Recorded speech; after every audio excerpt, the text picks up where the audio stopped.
This episode of the Esoteric Order of Roleplayers is brought to you by the generosity of our backers on Patreon. Go to patreon.com/esotericrp to find out how you can become a backer too. Remember to follow us on Facebook, Twitter, and Instagram to keep up with all the latest news, and join our Discord community to chat with players and fellow listeners. The Esoteric Order broadcasts from Santa Fe, New Mexico. We recognize these episodes are produced on the traditional territory of the Tewa-speaking Pueblo peoples, and we acknowledge their community, their ancestors, their elders both past and present, and future generations.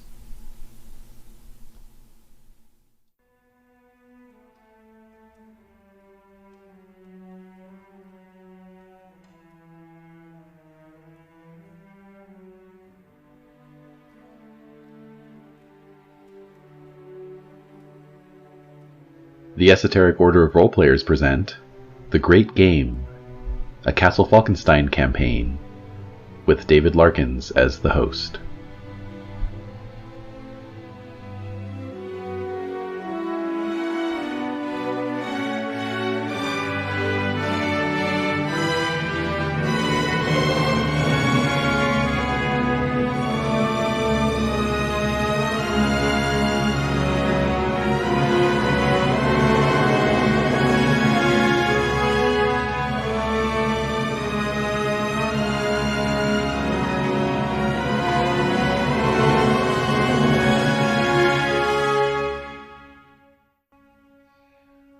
Okay, we are off and running.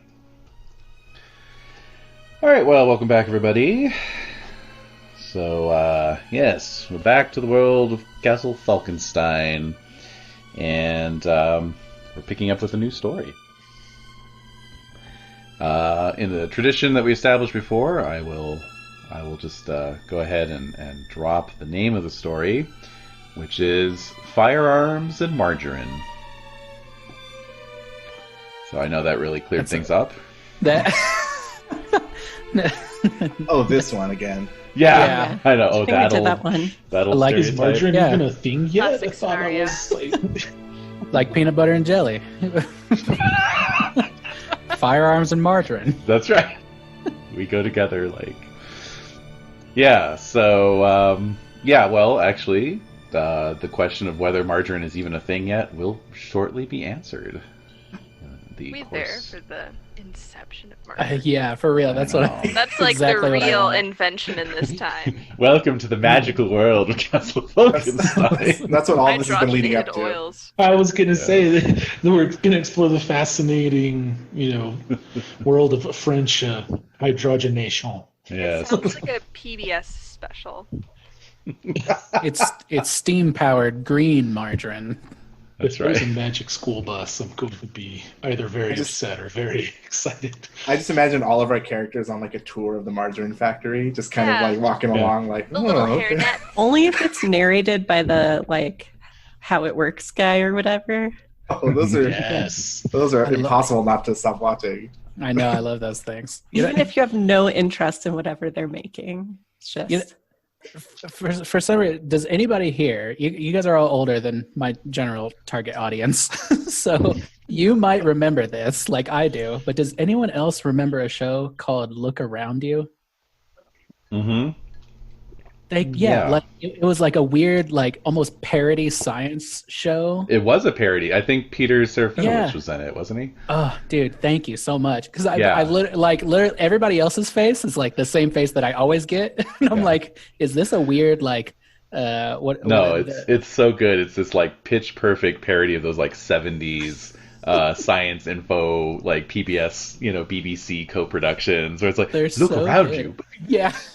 and like They're so good, and they have But like they're a little really- like yeah. synthesizer, like. yep. You guys got to look Really them up. They're really Duly funny. noted. All right. Yep. Yeah, I'll check it out. You were thinking it was like a Mandela effect, Berenstain Bears Totally, yeah. situation. I was like, is this my Shazam? Am I the only one? Uh-huh. All right.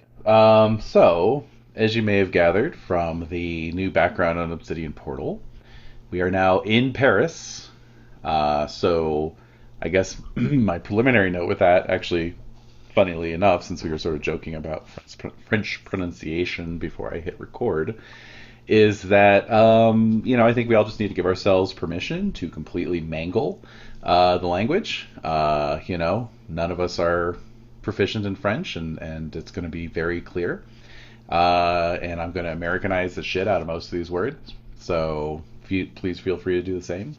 I'm glad my Paladin character's teach you from nothing? America. No, Paladin taught me everything I needed to know, which was just go with it. Just don't do it. Yeah.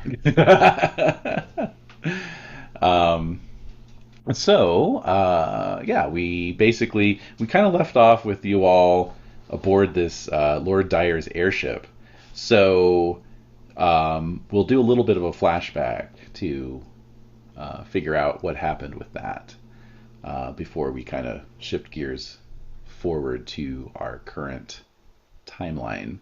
So that would be the primary question then, is you all were in possession of an airship.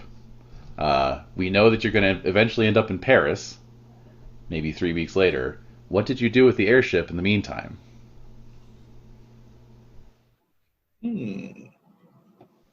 That's a great question. Mm-hmm. Yeah, I didn't even think of that. What concerns would I have, or like who would I probably go to? I mean, I would assume maybe even like Rhyme or something, because this thing is powered by radium. Mm-hmm. So I'm like, what the heck is happening here? So I mean, I think at least for me, I would have wanted to contact someone more experienced than myself that I trusted to like look into this. Okay.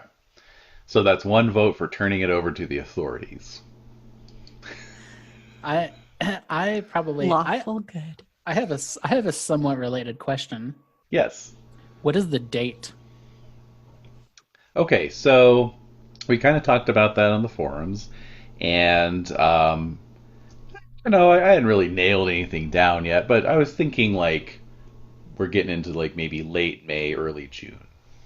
Okay, because I know from our weekly tasters, I've got a deadline. You do. I've got to save my lady. You definitely have a deadline. Yes. So as long as we're headed in that general direction, I'm sure Grizzly would be like, "Cool, let's roll." All right. Does anybody feel strongly about keeping the airship for themselves and becoming airship pirates? This is the one time ever I would say no. because I was shaking my head no, and then it turned into a yes when you said airship pirates. I feel exactly the same. I'm like, ooh, ultimate character conflict. Right, yeah. I think that her brain tells her to crash it into the ground. Her heart tells her airship pirates. Yeah, Grizzly hates flying, so however long, that was like the one thing. I don't know why that came to me, but I was like, yeah, he hates flying. Yeah. So if he probably would be like, yeah, let's get on the ground and give this thing away to somebody responsible, like the government. Mm-hmm. Oh, right. The government never did over anything to bad. my brothers. They're Merci. aeronaut types. Yeah, I'm up with the turning it over as well. I think Frederick would be wanting to try to do the right thing at this point. Yeah, I feel like, I mean, I don't know, knowing Frederick like I feel I do, I feel as though he would be like advocating for like planting a flag, so to speak, and now claim this airship in the name of the Austrian Empire or whatever. Yeah, he might. I think he's a little concerned about what happened back on the train, kind of dereliction of duties. So he might be a little wanting to do whatever the most lawful good type move is here to try to keep from getting in more trouble. But yeah, if it could be turned over to the Austrian consulate, hey, Frederick's not going to complain about that at all, for sure. But I think keeping it and becoming a pirate is probably you would vote no for that. Yeah, I would definitely. Iskander would definitely not become a pirate. He's pretty much got all he can handle attention-wise between studying the Gatling guns and hanging out with Sasha. Like between those two, it's like, well, what are we gonna do with the airship? It's like. That is A little bizarre. busy right now. I've never been handed the keys to the kingdom like that, and everybody's like, nah. Means I've done my job. Yeah.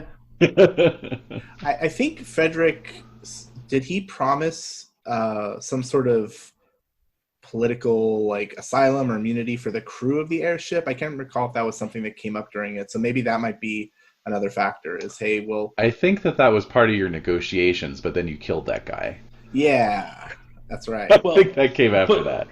You At the very least, you killed that guy, evidence but now. Right? Yeah.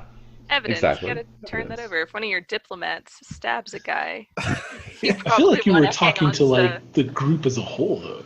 Well, Like- you did kill that guy, but in so doing, you saved the lives of the rest of the crew. Right, you were like talking to everybody, like So the same offer applies to everyone aboard. Right, you have one chance to get out of this with your hides intact, and that's like to blah blah blah.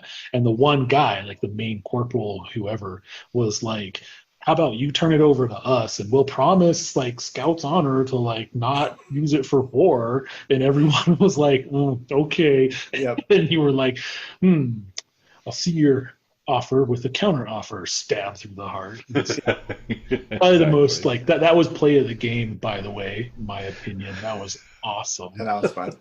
I just finished listening to that like yesterday. I'm like, it was so bad. So I think we're all on board then with the turn it over idea. Okay. Well, I mean, as a diplomat, you would know that piloting it to the allied country of Bayern, which would have been the closest one to you from where all that happened, and sort of turning it over to them and letting the powers that be sort it out would be the way to go. So Trust the process. Trust the process. Does anyone want to loot anything off the ship before you give it up? Ooh. Do any of them look particularly interesting, or just like generic henchmen? You loot the henchmen. Well, we did. I'll take I guess that one and that one. actually, I think that I knocked the other dead ones off the ship. So never mind, I guess. Okay. As a career henchman, I might have found something interesting. I wanna go into Duke Hottie's room and poke around and see if there's anything fun in there. Oh shit! Yeah, absolutely. That sounds awesome. Is that like public knowledge, or are you like broadcasting that at all? Because if you're like, or you no, I think I'm gonna Probably or not. you're just slinking off. I've already 'cause- like bounced a little bit, so I've probably gone to Okay, damn it. So that would never occur to Iskander, but oh man, that sounds fascinating. You were like, I think I'm gonna go do this. He'd be like, all right. Like, follow whether you want to woo them or destroy them. You gotta know. Yes, indeed. All right, good. Let's see. There were also, obviously there was plenty of radium on board if you wanted to load up on that. Fill my pockets with radium. Doc Brown style, just have some briefcases under your bed, filled with highly radioactive material. Time travel, I think. That's right. Yeah, if we can get some Libyan terrorists out of us, We can out of generate the deal. 1.21 gigawatts of power. How could I be so careless? No further. Yeah, Do you think- if there's some interesting firearms on board, Yeah. I would like that. I would like Okay. those. Rainy? I'd be looking for like manuals or like plans and diagrams, because there's a lot of newfangled whatnots and bibbity bobs on here. Yes. Mhm. Right, to use the Yeah. technical terms, yes. What about There's also melee six. weapons? There's also 6 ornithopters. I would just hasten to add. I do think we should keep at least one ornithopter. I mean, For our trouble. yeah, It's only fair. Each of us could take an ornithopter. right. And that's when we meet up later. Hard Legitimate pass for me. salvage. Yeah. Just start up an Ornithopter race to club. Paris. Yeah. Oh, there you go. The Ornithopter Grand Prix. Set it like on a, cruise control, and then I'll leave on ornithopters. That's not a bad idea. Oh my god! Just let it keep flying. Into the Alps. It becomes a legend after a while. Yeah. Like, nobody can bring it down. Some say it's still flying to this day. That's right. It's our own personal Laputa.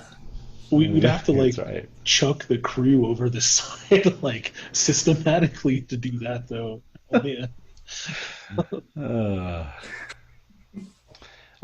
Yes. So as far as firearms go, obviously there were the deck-mounted Gatling guns, and probably a weapons locker with rifles for ship defense.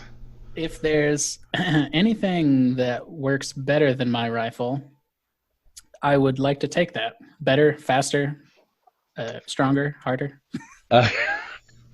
You find Daft Punk in a locker downstairs. Woo! No, but let's see. Yeah, nothing really. Nothing that's better than yours. Unless you want a Gatling gun, obviously that's. Can I carry a Gatling gun? Am I? I mean, you can carry a Gatling gun the same way you can move a couch. Get someone to help you. So Iskander can carry the Gatling gun. That's right. And I can shoot it. I can pilot it from a little backpack. There you go. How difficult would it be to mount a Gatling gun to an ornithopter? That sounds like a what do they call it? A fiendish device or whatever. We would just use the device invention rules to figure that one out. But Iskander would be your guy for that. Yeah. If we talked about that, I'd have to, start making sketches and schematics and that sort of thing. Mm-hmm. But I mean, it could work, especially if I'm already working on part of the formula, plugging that in. That's true.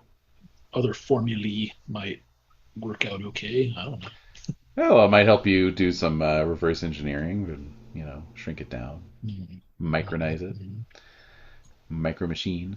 Okay, as far as Lord Anton Dyer's private chambers go, they're very well appointed. Lots of, velvet curtains and silk bedclothes and, ferns hanging in macrame hangers. And let's see, he would have had his rapier on him when he fled. But you do find lots of portraits of himself, both photos and paintings.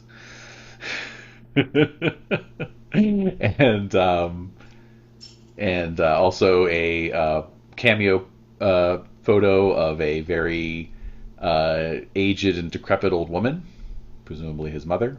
I'm gonna take that. Ooh, shit. And of course, also you find his diary, his journal. Yeah, I'm taking that too. Yeah, I mean, player characters aren't the only ones who keep journals. So, I was gonna say, I don't know if anybody else in the party is interested in really tracking this dude down. I mean, we kind of foiled his plans, but I'm sure he'll be back. But I don't think it's like, I don't know. Grizzly's he's not like top priority on Grizzly. I don't know if anybody else is like, we need to find this fool. I think in the long run, though, having the ability to mess with them a little sounds advantageous. Definitely. I like that. At the very least, I'm gonna prank him. You know what I mean? With tie shoelaces For together. shooting, for getting me shot. Well, really, I'm like, with shapeshift, I could impersonate his mom. Oh. Some fun Damn. mischief that way. Yeah, now that you have the photo. Yeah. Shit. That's what I was thinking. You improvident lack-wit. I just don't know how tall she is. I'll figure it out. That's right. Yeah, it's like, Mother, have you grown by 5 inches? Or just shrunk. the size of her in the photo. Right. Little did you know that is her actual size. All right, excellent, excellent. So we're taking at least one ornithopter, at least one Gatling gun, Lord Dyer's personal diary. Anything else?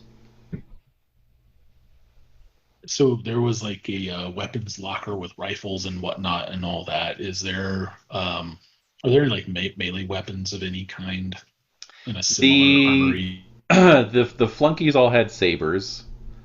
Dyer had a rapier, but he took that with him. And that's about it. Well, all right then. Mm-hmm. I'm afraid we're like missing the ropes again. That there's anything else you want to take with you? Is there anything? Is there anything that's like hitting us in the face while anything? No. I roll investigation. Yeah, exactly. No, this should be like when you run Gumshoe, they say you should have a little card that you hold up that says "Seen over." Oh, there you go. But no, that's fine. You've canvassed the ship. If basically, I was just leaving it open. If you know any, I was willing to bend reality if anyone had an idea. Like, oh, is there a blah on board? And I'd be like, sure. You know what? I don't know if this is. I don't know. This may be a part of Grizzly's kind of personality. I wonder if there's any like baubles or anything that maybe even in like the captain's quarters or something like a compass or like a necklace or something that like I can just like keep with me that's like kind of small, just almost like a record of the adventure. Taking a trophy. Yeah. I'm sure I've got a couple like kepis or something from the Civil War, you know. Oh yeah, for sure. Got some Confederate earlobes on a necklace. Hey, one or two. Yep. One of them giant. Nice callback.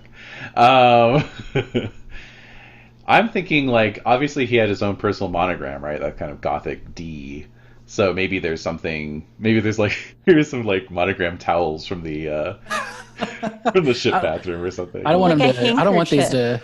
Yeah. Oh yeah, if there's a handkerchief, or even like if maybe there was like one of the crew like flunkies. Mm-hmm. Maybe like when I saw like one of their little embroidered D's, like maybe I went up and just like ripped one off. Sure. Yeah. It's like a little patch. Yeah. Absolutely. I'm cool with that. Cool. Or if Breksta found some monogrammed like boxers, some undies with some hearts on them or something As like if that. she would tell you. Yeah, it's got like ornithopter, like a repeating pattern all over the boxers. Some monogram. All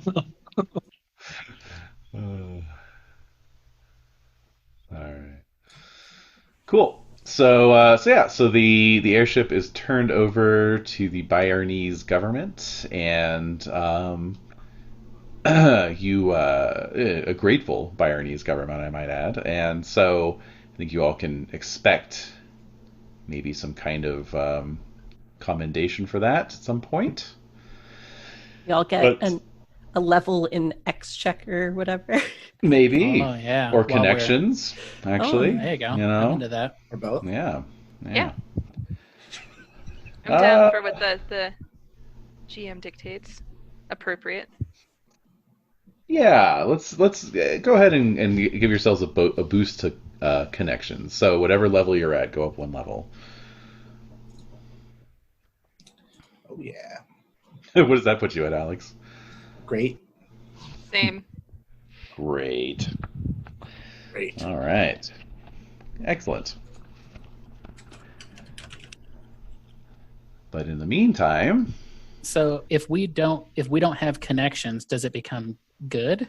it becomes good, yeah. Sick. All right. Now, in the meantime, you all had destinations in Paris, as we established in our midweek tasters to some degree or another for some of you. But let's just kind of go around the virtual table here and we'll figure out what y'all are up to. I'm going to start with Iskander since we have probably the best idea for him, I think, from the midweek tasters. At least that's the one that immediately leaps into my mind. So, Iskander, you are working at the University of Paris, correct? That is correct. I've presented myself to Professor Godot, and we hit it off almost immediately, and started working right away in his lab. That's right. And you are working on something that can only have peaceful applications. Right. I'll only sell it to entities that promise not to use it for war. No, my journeyman project is to miniaturize the Gatling gun and turn it into what I can only think of as a minigun. And so that's what I call it. For purely academic purposes. Yes. Just the engineering and the application of smokeless powder, the newfangled drive for it's going to have this electric motor that drives it, and so on. Outrageous. With a dynamotronic pump generator and so on, and all That's sorts the kind of stuff. learning I can get behind. It's going to be belt fed instead of box magazine fed. I mean, and it should be man portable. So, pretty awesome. Yeah. And while I'm not working on that, I've taken up with, actually found a Greek pancreation master in nearby, and I've been taking classes at night in his studio as well. That's so awesome. Mm-hmm. All right. And are you enrolled at the university, or you're just working with the professor? Yes. I'm mostly working with the professor, but I'm also enrolled there because I showed up to, further my education. But I don't know exactly how that works, like in this time period. You know what I mean? Because you read from like older time periods and stuff like that, and people from history, it's like he read law at wherever. And, okay, like I guess I'll just show up and like read biology. I don't know. Yeah. Okay. Yeah. Right. Exactly. It's kind of that weird informal, semi-formal, continuing education, I guess you could say. So you have a dorm, or a, not a dorm, but like a flat that's down the street, presumably. So this would be in the Latin Quarter, the Sorbonne, and let's Is that see. on the map? Well, the map. Okay, so yeah, let's talk about the map really quick here. Although I think Alex probably, out of all of us, knows more about Paris. So I think it's the Sorbonne is that pink district on the map with the 6, Roman numeral 6. Mm-hmm. Okay. Let's see. Yeah, I'm trying to get there. So basically, the Roman numerals are the arrondissements, which is my first Americanization of a French word. And these are the kind of districts of the city. And so, but then there's like neighborhoods within them. So, the Latin Quarter being one of those. So yeah, if you look at it, the Latin Quarter, it's right up against the Seine there, kind of the northeastern part of that little arrondissement. Yes, arrondissement. Yeah, so it's the Latin Quarter it's in both the 5th and 6th arrondissements. So you got it. Yeah. So that is where Iskander is located. And like little push pins or something. Yeah, that's what I was just about to say. Too bad we don't have little tokens. Or in Iskander's case, like a giant push pin, a novelty push pin. Indeed. All right. And let's see. How about Mr. Grant? What are you up to in Paris? Probably drinking too much. And I don't want to say I'm like living it up because, the midweek taster for Grant was basically finding out that like, not only is his beloved now betrothed to a man that she does not love, but that their nuptials are inevitable. About 3 weeks from now. In about 3 weeks. So I'm trying to figure out probably all that I can about this villain who's absconded with my lady. Okay. Right. And when I'm not doing that, I'm probably drunk. Okay. Excellent. What kind of living quarters do you think you would be looking at there? Probably, I am good in Exchequer. Okay, that's right. Yeah, because I'm rich.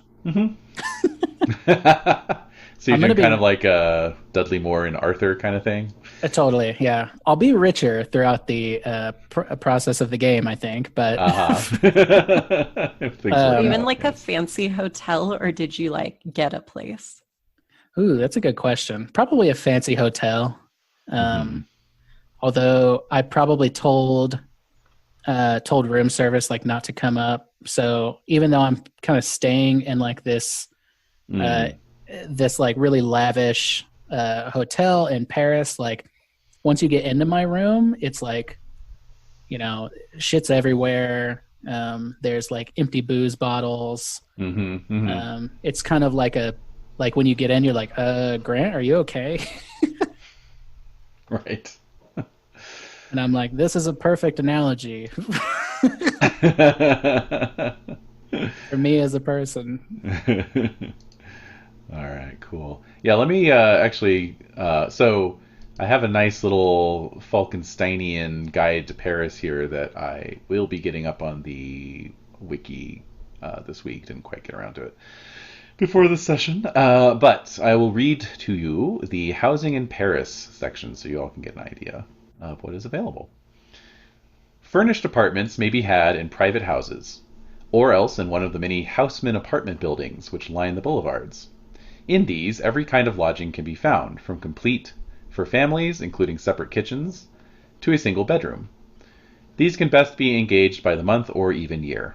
Those with friends among the aristocracy might consider inquiring about the use of their hotels particulars, which are absurdly luxurious city estates rarely occupied for more than a month or two each year. Be your original Airbnb. Of hotels, there is a great abundance in Paris, from the most luxurious down to those of the very humblest description. Those who wish to do so can hire lodgings by the night, week, or month. Breakfasts are served in the coffee room or in private apartments, and visitors may dine at the table d'hôte or in their rooms. Good hotels forward letters and procure information of every kind at the request of their guests. Couriers, interpreters, and carriages may also be had there. Brownies, those industrious fairies who can perform the work of a dozen people in a single eve, can be found in the older houses in Paris, as well as in most hotels particulars. A word of warning: while you may vocalize appreciation for the work of a brownie, do not attempt to tip one or reward them with a gift. They consider such expressions of gratitude to be an insult, and some will turn from helper to malicious trickster should they feel slighted. Grant 100% probably tries to tip a brownie. Just like folds up some paper money and like stuffs it into his waistcoat. Probably done it like every time too. Yeah. So you've like tipped multiple brownies at this point. Like, this is for you, little partner. You got like the whole fucking household against you. Monsieur, no, monsieur. Yeah. Please, I beg of you. I would have to kill my children. This is an insult, monsieur. No. This one's for you, Monsieur. Monsieur Brownie. All right. So that's So you're probably you said you were taking out a hotel room, like a penthouse suite kind of deal.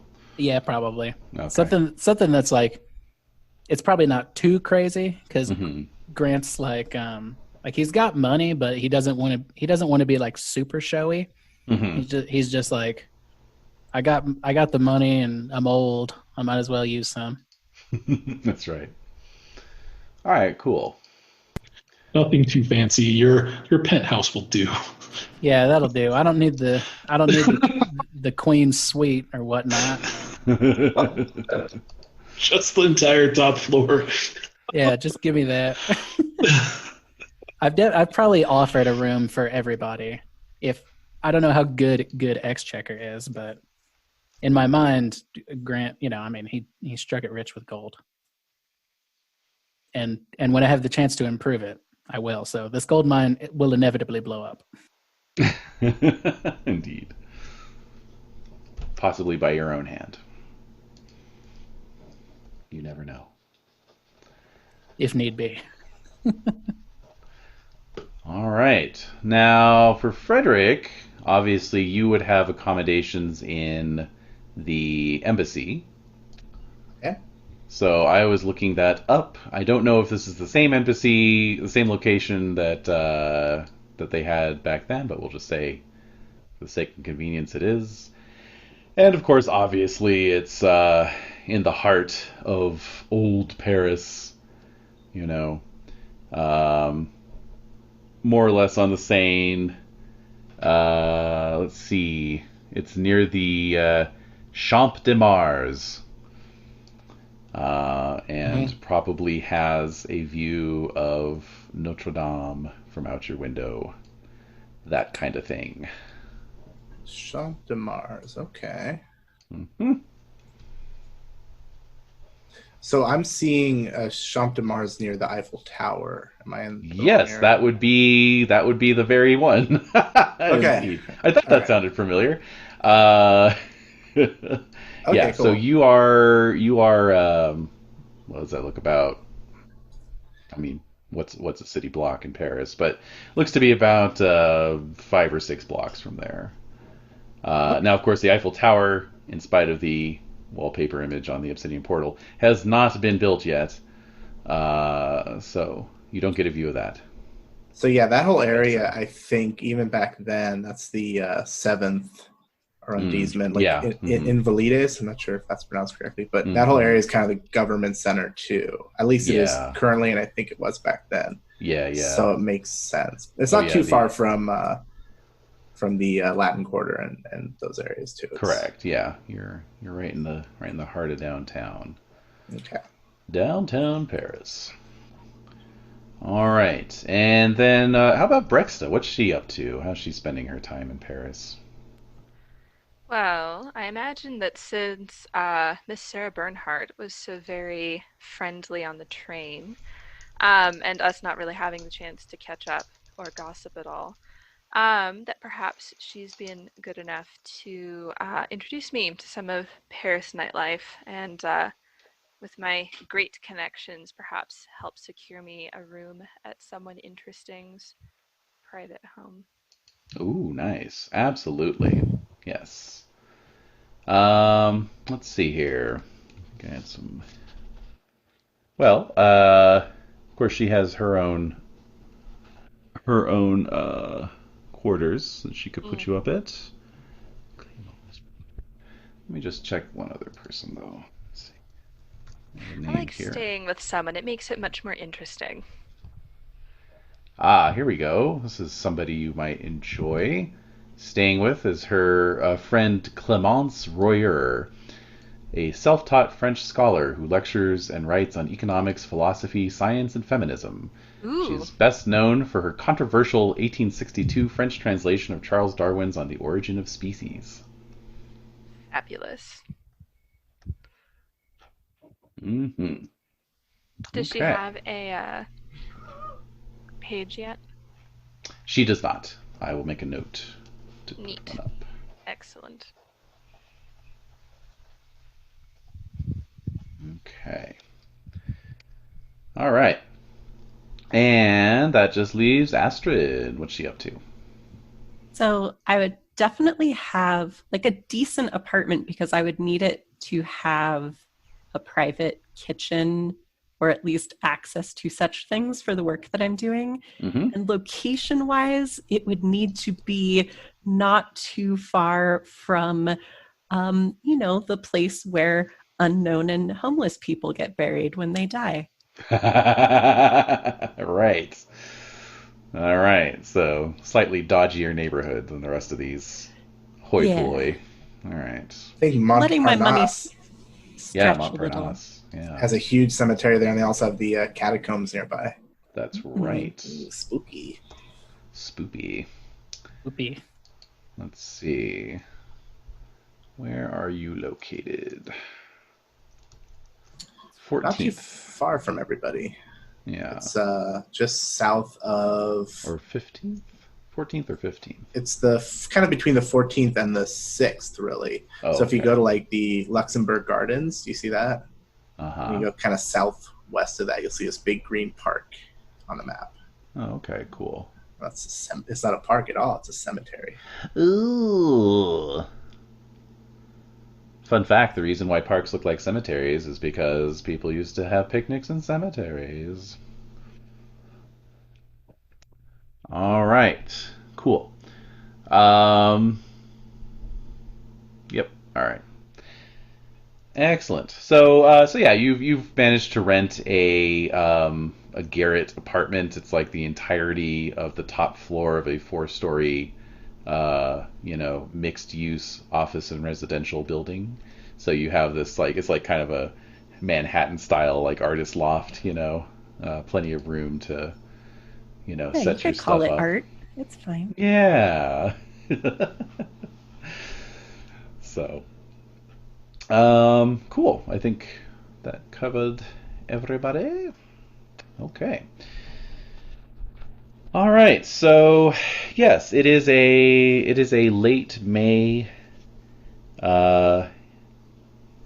day, mid-morning, and actually, Astrid, your neighborhood has been the scene for 3 days straight now of ongoing mass protests.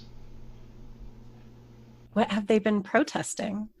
Well, they're actually protesting a factory that's a little ways down the street from your residence. And this is a factory owned by a one Monsieur Hoog, a Martin Hoog, and he is in the process of getting ready to open a margarine factory.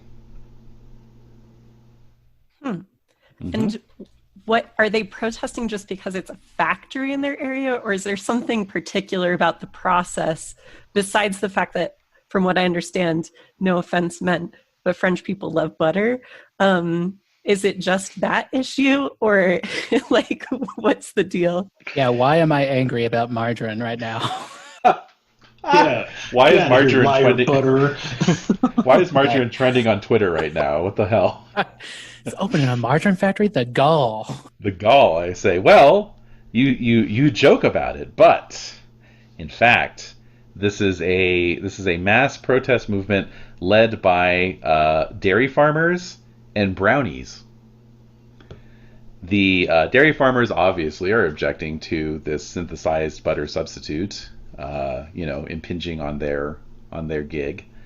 Whereas the brownies are objecting to it because they feel that it is a yet another sort of chip away at their job, which is to do the work of 10 people in one night, right? All this industrialization. You don't need brownies churning butter when you've got a factory that just makes the margarine, right? Oh. something brownies and milk. I think that I would be concerned at the crowds in the area just because I've been a little bit paranoid about Potterfield being found out because they're in my apartment as well. Mm-hmm. So I definitely, I'm probably kind of scoping out the situation a little bit. But what do I know? Do I know anything about this factory would-be startup entrepreneur or anything like that? You don't know too much about this Monsieur Hoog fellow. He's, you know, spends most of his time in his factory, which is guarded by hired goons. But you know, you've heard going on 3 days now of protests. You know, with all these people turning out with signs and chants and speeches and whatnot. So you know that the protest movement is being led by a brownie named Danielle Bondi, and she's quite a charismatic leader, and is pretty good at whipping the crowd up into a fervor. So these protests are always attended by a fair number of Parisian gendarmes and police officers with standing by for any trouble with their truncheons wrapped in iron bands to use against the ferry folk who are in attendance. But so far there hasn't been any trouble, possibly because, as you all would know, the first compact, which was signed between Oberon of Ferry and the adversary of the Unseelie, specified that the Seelie, Unseelie, and humans could never directly make war on each other.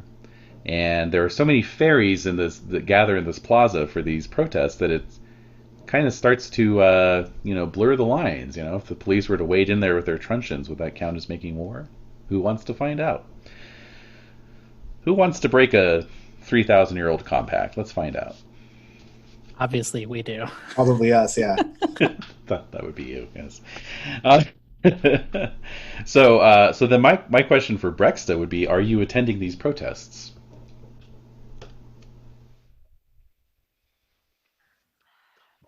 I don't know that I'd be attending. I'm sure that I'm following it with some interest. Mm-hmm. I think that the pragmatic part of me sees that, say, if the brownies are going to choose to be part of sort of this human agricultural process, then they would also kind of have to accept industrialization.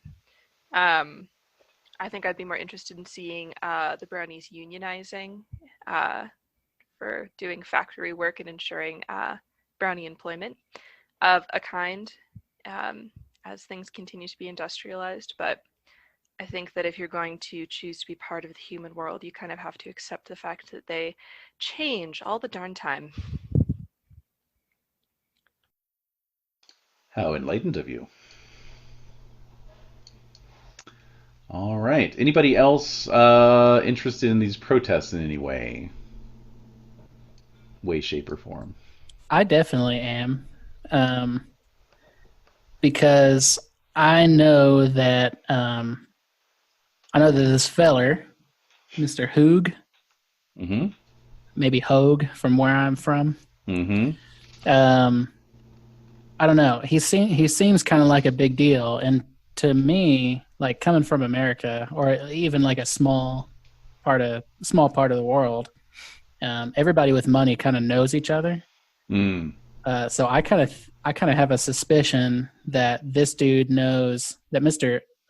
Hoog knows Mr. Lord Percival. That's true. Yeah, good chance. So that's kind of my way of thinking. And if I can maybe arrange a meeting between myself, and I would let the rest of the group know this. Like, I mean, in the weeks that we've known each other, I've probably told you guys about my love life and this devil that absconded with my lady. So you were very drunk, but we got most of the details. Well, I'm glad. I don't like repeating myself. So yeah, I probably would be like, hey, I'm going to try to get a meeting with this guy. If anybody wants to come along, you're more than welcome. In fact, I would encourage it. Is this something I can help facilitate through the embassy? Definitely. Or just your own. What's your contact set? Is it great? Yes. Yeah, so you could definitely help facilitate that. Okay. So yeah, I'll try to pull some strings on that end and see if we can get something set up. I'd be much obliged. All right. Very good. So, as I say, it is morning. There's this protest going on. Astrid, you are attempting to work on some new experiment, but of course the chanting and the slogans outside are sort of wafting up and, proving something of a distraction. I've got a question. Yes. What are the slogans? Slogans would be things along the lines of, no, oh my God. I just threw you under the bus. You did. You totally did. No, I'm trying to think. Let's see. They would be vaguely along the lines of threatening that if this margarine factory goes ahead, that the brownies would go on strike, basically. So something clever along those lines. And then clever. of course the human side is just things along the lines of nothing will ever substitute for butter. I can't believe that you can't believe it's not butter. That kind of thing. Perfect. That'll catch on in a while. Yes. All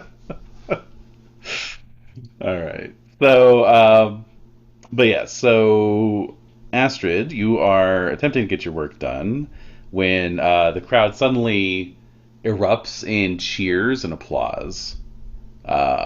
Seems like some new development has occurred down. All right. Well, being on the 4th floor, I suppose I would run to a window and see if I could spot what is happening.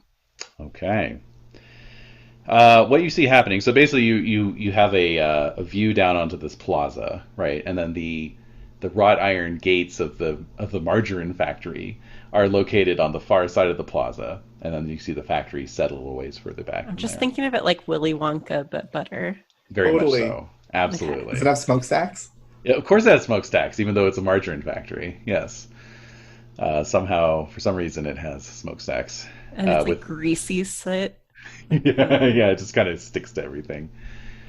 So what you see is that over near the gates, a sort of makeshift stage has been set up out of pallets and barrels and whatnot.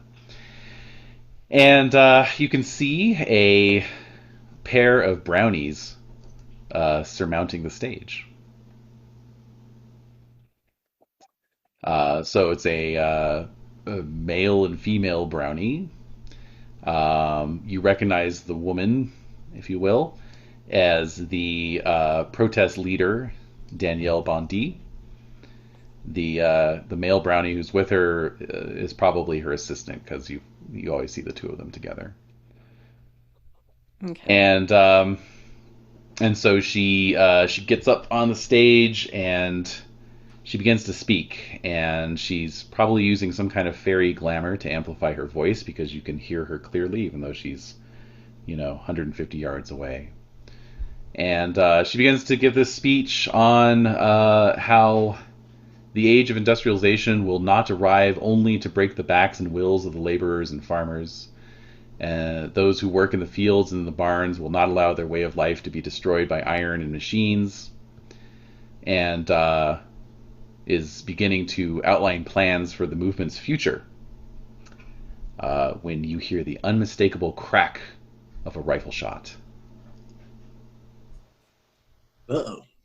Does anyone in the crowd or like on the stage in particular seem to be affected in any way by it? Quite so. Okay.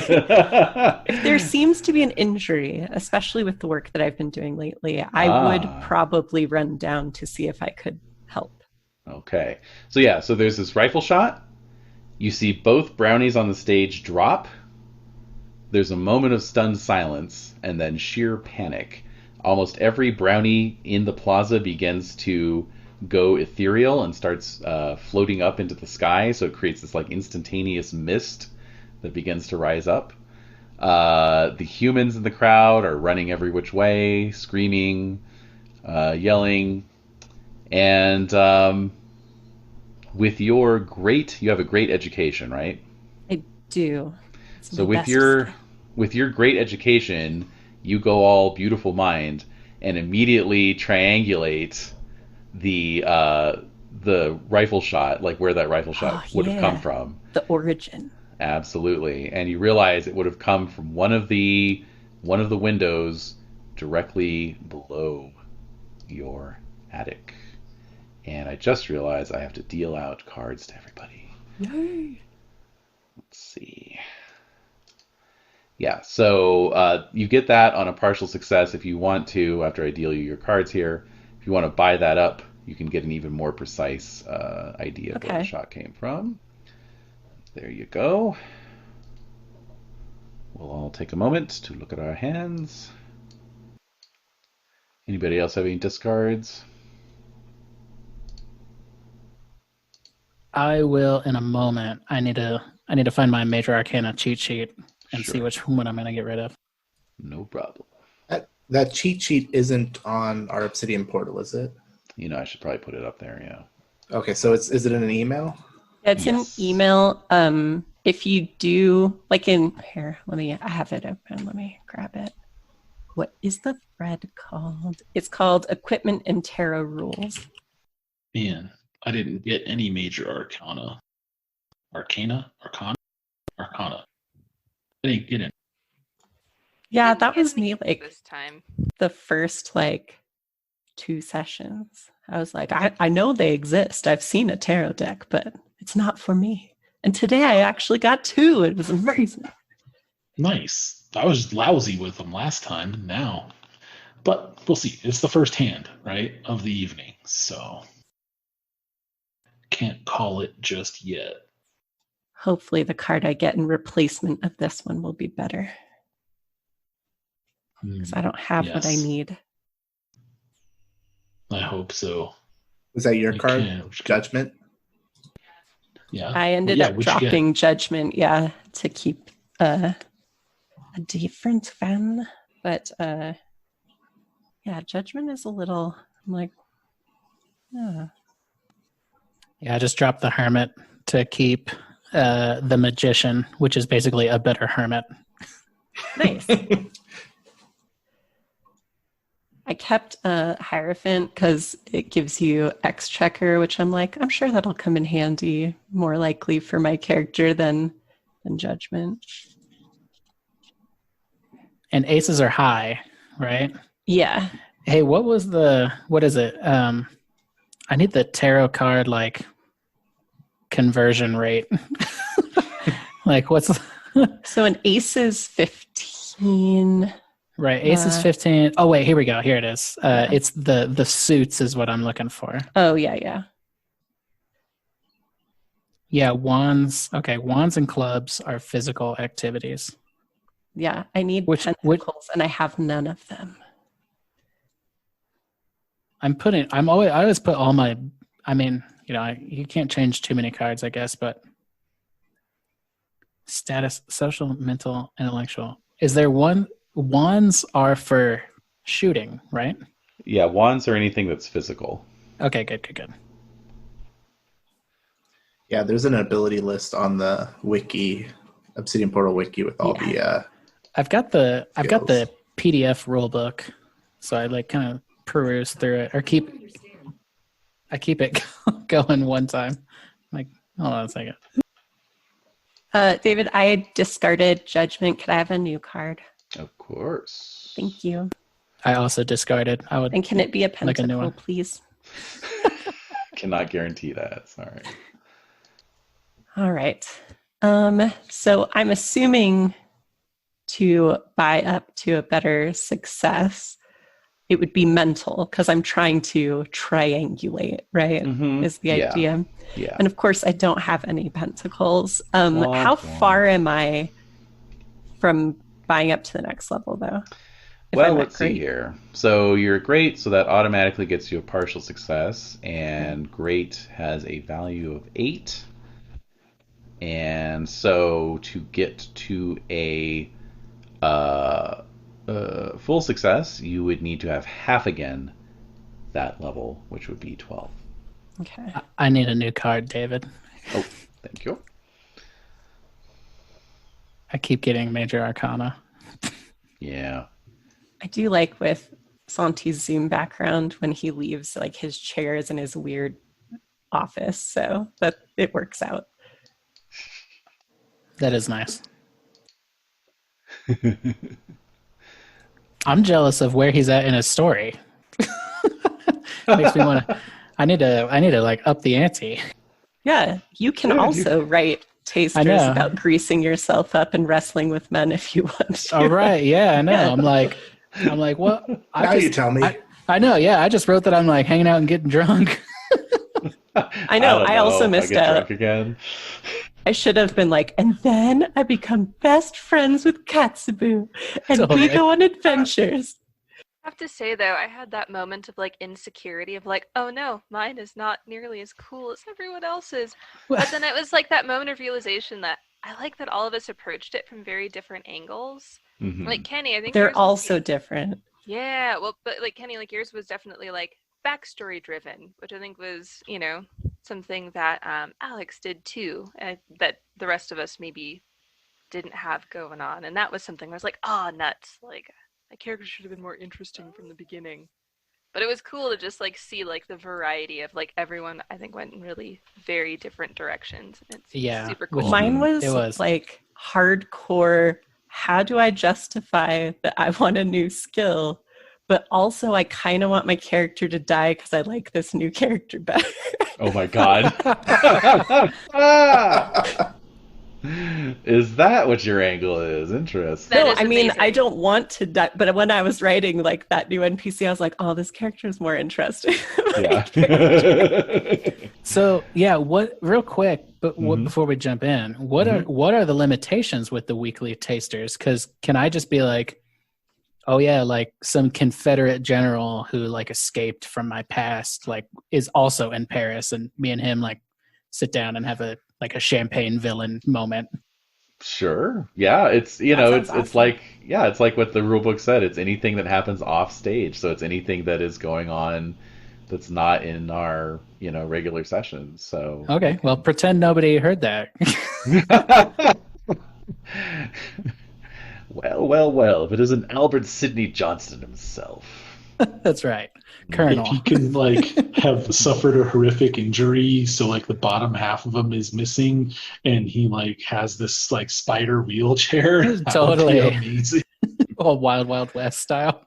Oh yeah, for sure. Yeah, absolutely. That would be so cool. From the waist up, Colonel Sanders. From the waist down, Mechanical Spider. Yeah. Honestly, that might be Grant's future. David, don't be afraid to put Grant through the ring. I mean, we've played games before, but if you're like, no, Grant loses an arm, I'm like, cool. I did do a write up of Tiny Tim from A Christmas Story as a Falkenstein character where he's all grown up and he's in this exosuit like Ripley and Aliens, but it's steam powered. That's amazing. So please, sir, get away from her. Could it? Please, sir, have some more of this. Yeah. Could it be powered by Scrooge's ghost is changed inside the machine? Oh no, Scrooge helped him build it, right? Because he was reformed, so it's powered by Gruel. Right. He financed it. Yeah, he did finance it. And pate. Yeah, right. It's turkey powered. Always had a thing for Christmas goose. Well, yes. That all being said, let's get back to the assassination. I don't have any cards that would get me to the next. I couldn't really spend up to get to the next success level. Okay. So I'm just going to go with my partial success. And I'm going to, as I run down to try to assist, I have gauze and cat gut and needles and stuff with me. I am going to keep an eye out for anyone who seems to be fleeing the building in particular, especially from the, as I'm going down the stairs. Absolutely. Is Astrid the only one there? That was sort of my question, was whether anyone is actually at the protest, and I don't believe anyone was. I was real interested in the protest, trying to arrange the meeting. I don't know if that means that I'm at it. I'll let you were trying to get a meeting with Hoog, right? Yeah, yeah. Yeah, okay. So that we could even say that that's been set up, and that's going to be for later this evening. Okay, cool. I just didn't know if Astrid had backup. Yeah, as far as I know, no, unless I misunderstood anyone. So yeah, so your priority then, Astrid, is to tend to the wounded, or That is correct. tend to anyone Yes. who is. Yes. Okay. Any wounded folk. Okay. All right then. So you run down the stairs. There's a landing on each floor, so you take a quick glance around as you go down each flight of stairs. You see no evidence of anybody else because you're basically the only residents in this building, and then all the other floors are businesses or offices. And with the protests going on, obviously no one has come in to work. So the building seems to be deserted. Okay. So that's something I figure I can look into later. My first priority is trying to help anyone who might be grievously wounded. Mm-hmm. All right. So it is a panicking crowd, and of course, further obscured by essence of brownie as it rises up into the air. And so you have a couple options as to how you can sort of fight your way across the plaza. You can just try to sort of barrel your way through using your physique. Yeah, I am kind of square shaped. So I think physique is my best option. The other one, of course, would be to do the classic, sort of crawl between the legs kind of thing, Yeah, I mean, I'm short, but I am also stout, like everyone's favorite teapot. So I'm going to have to go with physique. Do you have your trademark Mary Poppins bag with you? I mean, I did grab a bunch of medical supplies, so probably have my brocade bag. Yeah. Yeah. Okay, so what we will need then is, in order to barrel your way through, is a physique feat. What is your physique normally? My physique is good. Good. So you only need to get up to great. So that's only 2 more points. I'm just going to go ham because that's the only way I can go. Yep. So physical would be wands. So there you are. Have a page of wands. Whoa! And I will just Heisman my way through the crowd to the wounded. Damn. All right. Indeed you do. People go flying left and right as you just sort of barrel your way through. And before you know it, in record time, you have reached the stage. And there you see a sad sight indeed. You see the little brownie, Danielle Bondy, sobbing as she holds the body of her assistant in her arms. 2 of her human followers are trying to convince her to flee to safety, but she is refusing to move. Now, okay, I do have a quick question before we move forward. Based on my midweek taster, do I have medical skill now? Yeah, I'll give you good. I'll give you good. Cool. I think stitching a living corpse back together would tend to boost that. Yeah, I've had to reconnect all sorts of leaky bits. Cool. Can I evaluate, is her assistant dead or is he just very injured?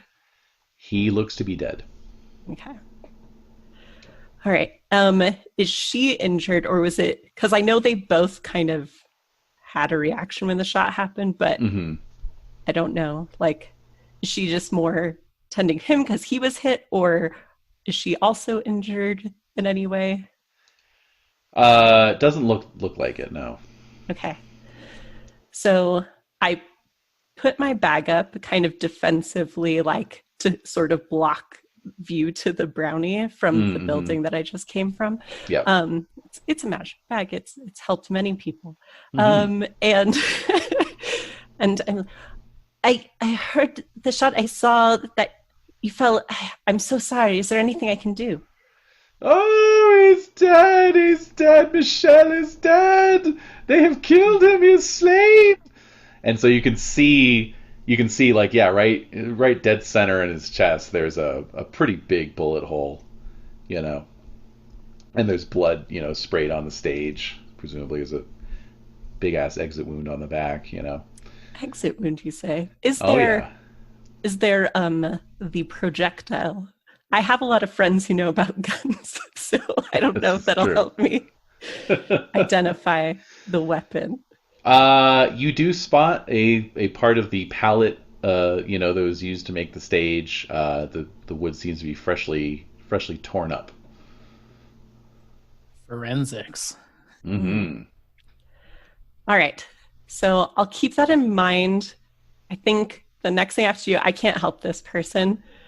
I have no fighting skill. I'm just like a beast of a human. So I'm going to like look back up at that building, see if I see anyone being all shady out their window, and I'm going to run up there and see if I can find somebody to bring to justice.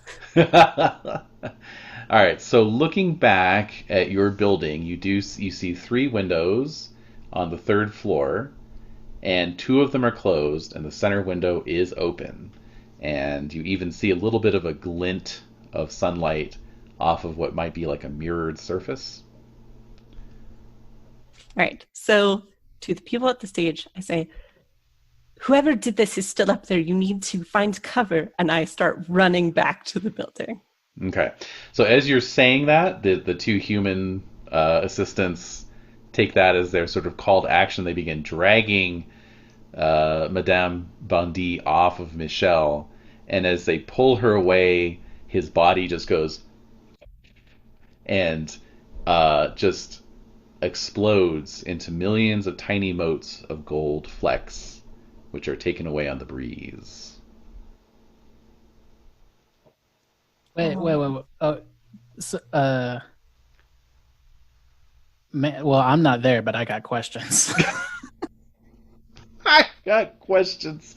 So, like, if they had a meeting tonight, is it like, I'm down there, there's like fairy blood and everything everywhere. I'm like yelling, I'm turning to run back, and then like Frederick and Grant come like strolling in their fancy suits, like stepping out of a carriage. Yeah. Oh my. Well, this all seems to be in order. No, it's still mid-morning, so but okay. We'll get there. We'll get there. Okay. I do kind of imagine, though, it's sort of like when you get one of those like envelopes just full of glitter, and it just yeah, it's going to be everywhere for like the next 2 weeks. Exactly. It's like Tobias Funke just sent you his headshots. Yeah. So yeah, as I run back, I'm going to hold my breath so I don't accidentally breathe in any brownie as I go. Yeah, it's pretty gross. All right, so by the time you get back across the plaza, those policemen and gendarmerie have secured the building.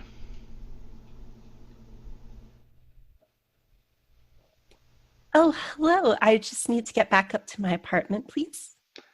Sorry, no one is allowed through. This is the site of an ongoing investigation. Oh, I saw there was a horrible injury down here in the protests. I came to see if I could help, but unfortunately it looked like they had shot one of the brownies. Have you found anyone yet? Did you say you live in this building? I do. So they kind of look at each other, and then they call over an inspector. And they have a little whispered conversation. They're looking at you. The inspector comes over. Don't lie. Mademoiselle, you will please remain here. Yes, I live here. We may wish to question you. Oh, that's fine. I can tell you all about what I saw, but I was trying to run back here to maybe put someone in a headlock for you. I believe that whoever did this was on the floor below mine. You do you? I do. I'm Do you very have any smart. reason to suspect that somebody was in this building with you? Well, I heard the protests. I went to the window. I looked down. I saw they were setting up their stage. There was much chanting about how Margarine makes droopy croissants. I think that's the translation. My French is not very good. And I heard the shot. I saw someone fall. And then you have to understand, I have a very high level of education. I did some trigonometry and geometry, and the most likely access point would be from the building, the floor below mine. And when I looked back after trying to tend to the wounded, I did see that there was a window open. I see. I am very helpful. You like Are a dog? are you an engineer of some kind? I am. Most interesting. Yes, please just stay right here for the time being.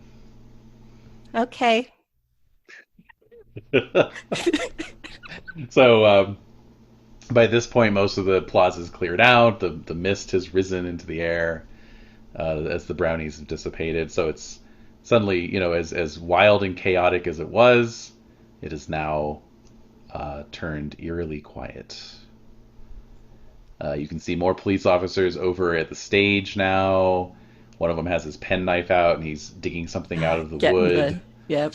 And they're kind of pointing up at the window and like scratching their chins and twirling their mustaches. I would really prefer not to stay outside all day. I have friends that would be more than happy to attest to my delightful character.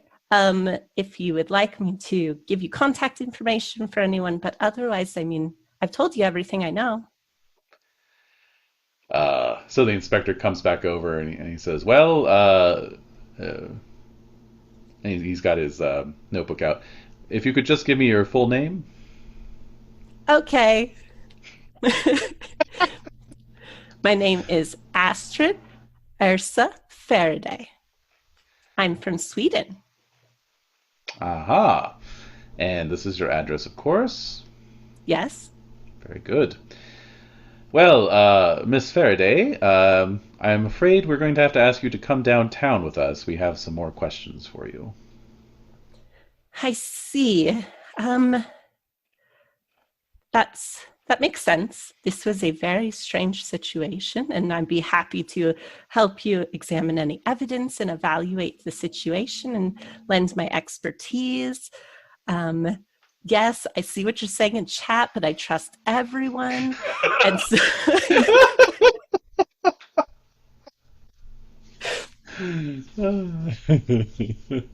could I go up to my room and get some fresh clothes? I have a little bit of blood on me and stuff from checking down at the wounded, and just make sure that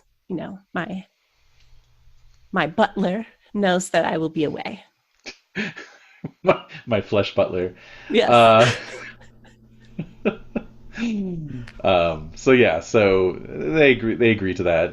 Inspector Lagasse says, yes, of course, we'll send someone up with you. Okay. But don't look while I'm changing. But no, I'll go upstairs. I'll let Potterfield know, stay in the apartment. I have to go answer some questions. Don't. It's obviously dangerous. I told you shit was happening right now. You need to stay in. And, change and grab my bag and head back down with the very nice police officer. Mm-hmm. All right. So, now, with Potterfield, is he fully sentient, or is he kind of a little goofy? What's his deal? Is he not all there? Is he partly there? Potterfield is, I think it's mostly there's a lot of foggy memory of what happened during and before their sort of reconfiguring with all their new parts. So very functional, but definitely, like, as far as Astrid's concerned, not as worried as they should be about whoever it is that made them that way. Right, right. Because as far as they're concerned, like, they were abandoned, so whoever made them obviously didn't want them, so whatever. Right, right. But they'll go out at night as long as they have like their hat on or their umbrella or whatever, even though it's like, if you looked at them pretty closely, you'd see like the seams and that the shapes and sizes and skin tones and stuff don't match. Yeah. And so, yeah, they look like a science experiment, but they're pretty with it. They just don't remember a lot from They're before. just very in the moment. Yeah.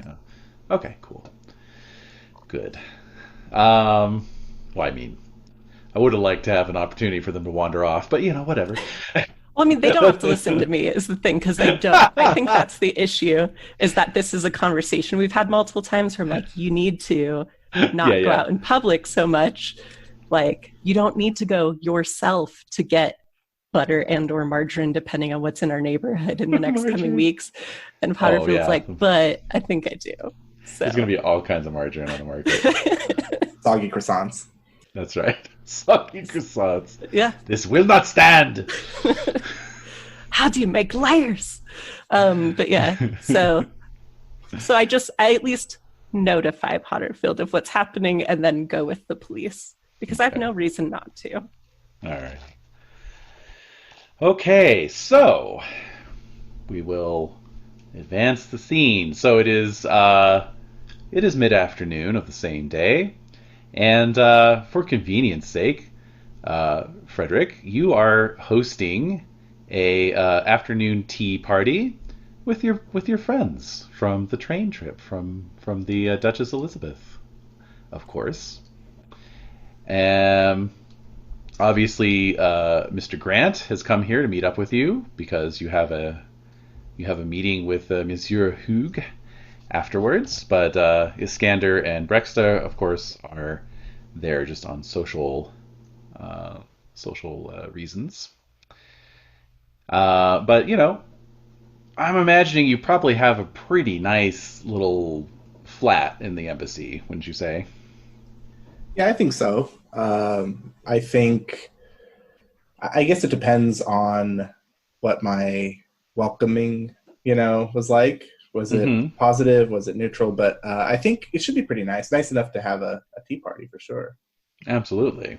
You're not, I mean, as far as I know, you're not, like, the impression I get is that you could be further advanced in the diplomatic corps than you are, but that you're not like a pariah. Is that correct? Yeah, that works. You're not really as ambitious as, say, Karl Gross. Exactly. Yeah, he's advanced further for sure. Mm-hmm. Okay. So yeah, that's fine. I mean, you're just you're the latest appointee with the your assistant to the ambassador or something along those lines. Aide de camp or something, and so yeah, you have a nice apartment in the embassy. Probably a little balcony, all that good stuff. And, so you're just kind of shooting the breeze, sipping tea. Yeah, what's on the menu there, Haas? We have a lovely selection of pastries. Ooh, of course. All made with the fantastic new invention, margarine. No! So please enjoy. It's a wave of the future, believe me. And just drinks. Obviously, it being Frederick, there's going to be some tea and non-tea items as well.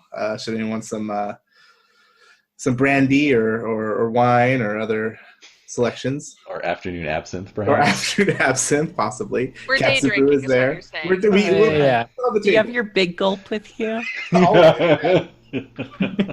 Yeah, that's my souvenir from our adventure. Yeah, you have a Duchess Elizabeth branded big gulp. Ooh, yeah. You gotta pay extra for those. I know. Yeah, it's a collector's item, limited release. But you do get discounts on refills. That is true. Yeah, absinthe refills. practically pays for Astrid itself. So I think it's I think it's just going to be a nice, modest spread. Just catching up. I imagine that this would probably be the first or one of the first times since our adventure that we've all kind of gotten together like this. Now this is all of us except for Astrid, right? Astrid is notably absent. I didn't show up.